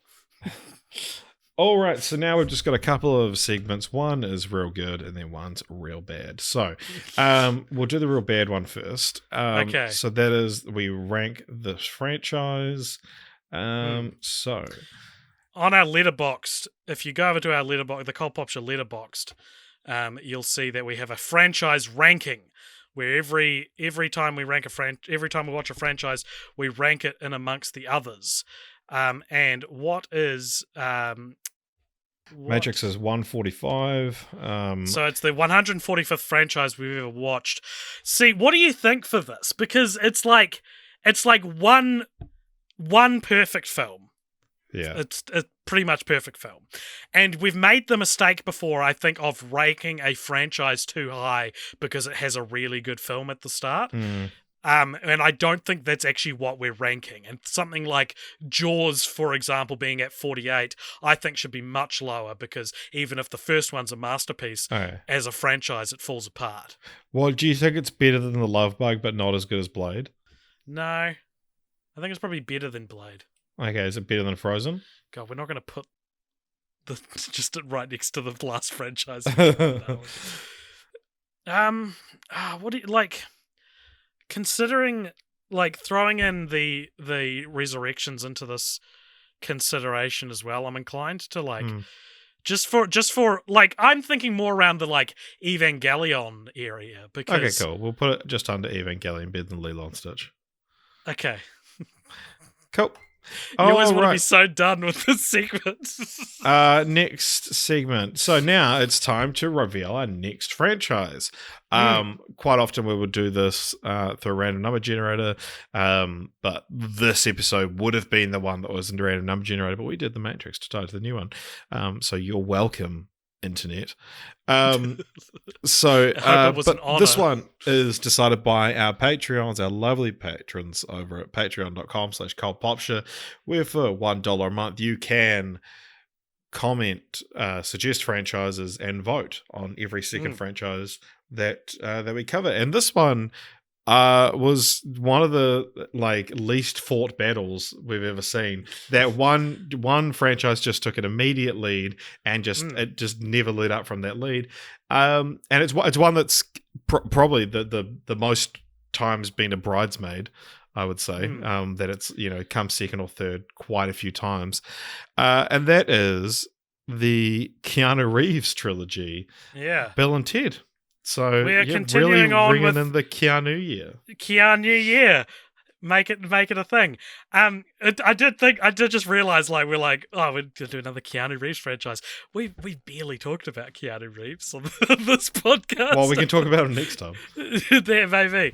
Yeah. So another case of like a legacy sequel for Keanu Reeves as well, because the Bill and Ted's Excellent Adventure and Bill and Ted's Bogus Journey came out pretty close to each other, while Bill and Ted Face the Music came out last year, 2 years ago when you're listening to this. Mid-pandemic was one of the highlights of mid-pandemic, and I did not watch it because I knew one day, probably soon, I would be watching it for this podcast. And I didn't watch it because I'd never seen the other two. I haven't seen the second one, and I saw the first one Yes, that's exactly the same situation as The Matrix, to be honest. It's seen the first one, but barely remember it, never saw the sequels. So if you enjoyed this anyway, guys, thank you so much for listening. Let us know your thoughts on The Matrix. Jump in our Discord. There's a link in the show notes to the Discord. Jump in there, let us know what you think of the series, and we'll respond to your comments and your messages. You can also support Cult Pop Show by following us on Instagram and Twitter, and you can subscribe to our YouTube channels. There's two of them. One's called Cult Pop Show, and one's called Cult Pop Show again. And you can subscribe to us on all the various podcasting platforms, as well as supporting us on Patreon if you want to be included in the Cult Elders segment like we did before, or you would like to suggest and vote on a franchise like we just did, or maybe you'd like to get involved in our post-credit scene segment, which is coming up right after this music ends. All of that is available at Cult Pop Show Patreon, patreon.com/Cult Pop Show. It is the best way to support us, short of sending us messages and saying that you think we're attractive. Richard, let's sing ourselves out, and let's sing the famous theme song from The Matrix as we go into the post-credit scene.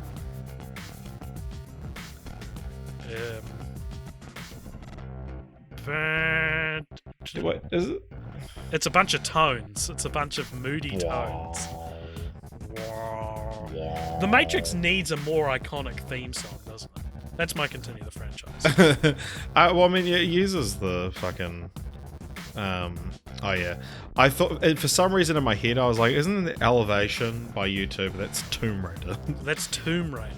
This has dun cash, whatever that song's called.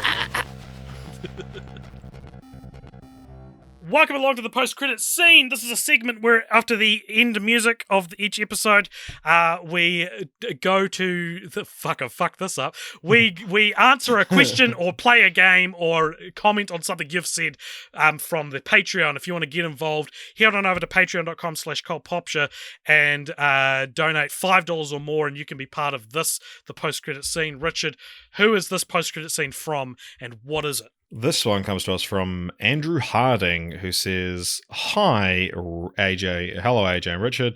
Has watching a good deal of movies and television resulted in you being much more sensitive to some of the more lazy or low-effort techniques used in filmmaking? For example, I watched the trailer for the upcoming Sad Man series on Netflix. Didn't know there was a trailer out for that. And I'm already extremely skeptical due to low-quality stock audio, electricity, noises used in what is likely a multi-million-dollar production." I think you can probably safely assume it is a multi-million-dollar production. Thanks again for everything you do. Andrew from New Hampshire. Thank you, Andrew. I'll say this. I understand what you mean, and like things like the Wilhelm scream, I don't think of as cheap. Like they couldn't get a better scream, but it is kind of like it takes you out of the. It's an inside joke, and it always has been. That's why people do it. But it's had its day. What about you? Are you sensitive to anything like that? So this is the thing that what I actually really like about this is that you can choose to look at it cynically like that, where you go like, oh, that's that thing, and I think that when something is your job, you end up hating seeing it or whatever. But I think I'm kind of like, if I recognize the sound effect from something else, to me, I'm like, oh, that's a cool thing that I'm in the special club of people that can recognize that. And so I think I tend not to, maybe I'm more sensitive to them in the sense that my ear might be more tuned to it than other people's necessarily. Not like just general techniques, not sound effects especially. But yeah, like to me, it's I get the feeling more that it's like, oh, cool, I'm part of the club that can recognize that. So yeah. I think you can look at it, you can put a positive spin on it. Yeah. When you hear that like famous like kids laughing sound effect, yeah, do you go like, I get it? Yeah. No, yeah, it's just like a, because also like it's been well established on the podcast that I love being right, and I think that's part of it as well. Is that like I just like knowing things.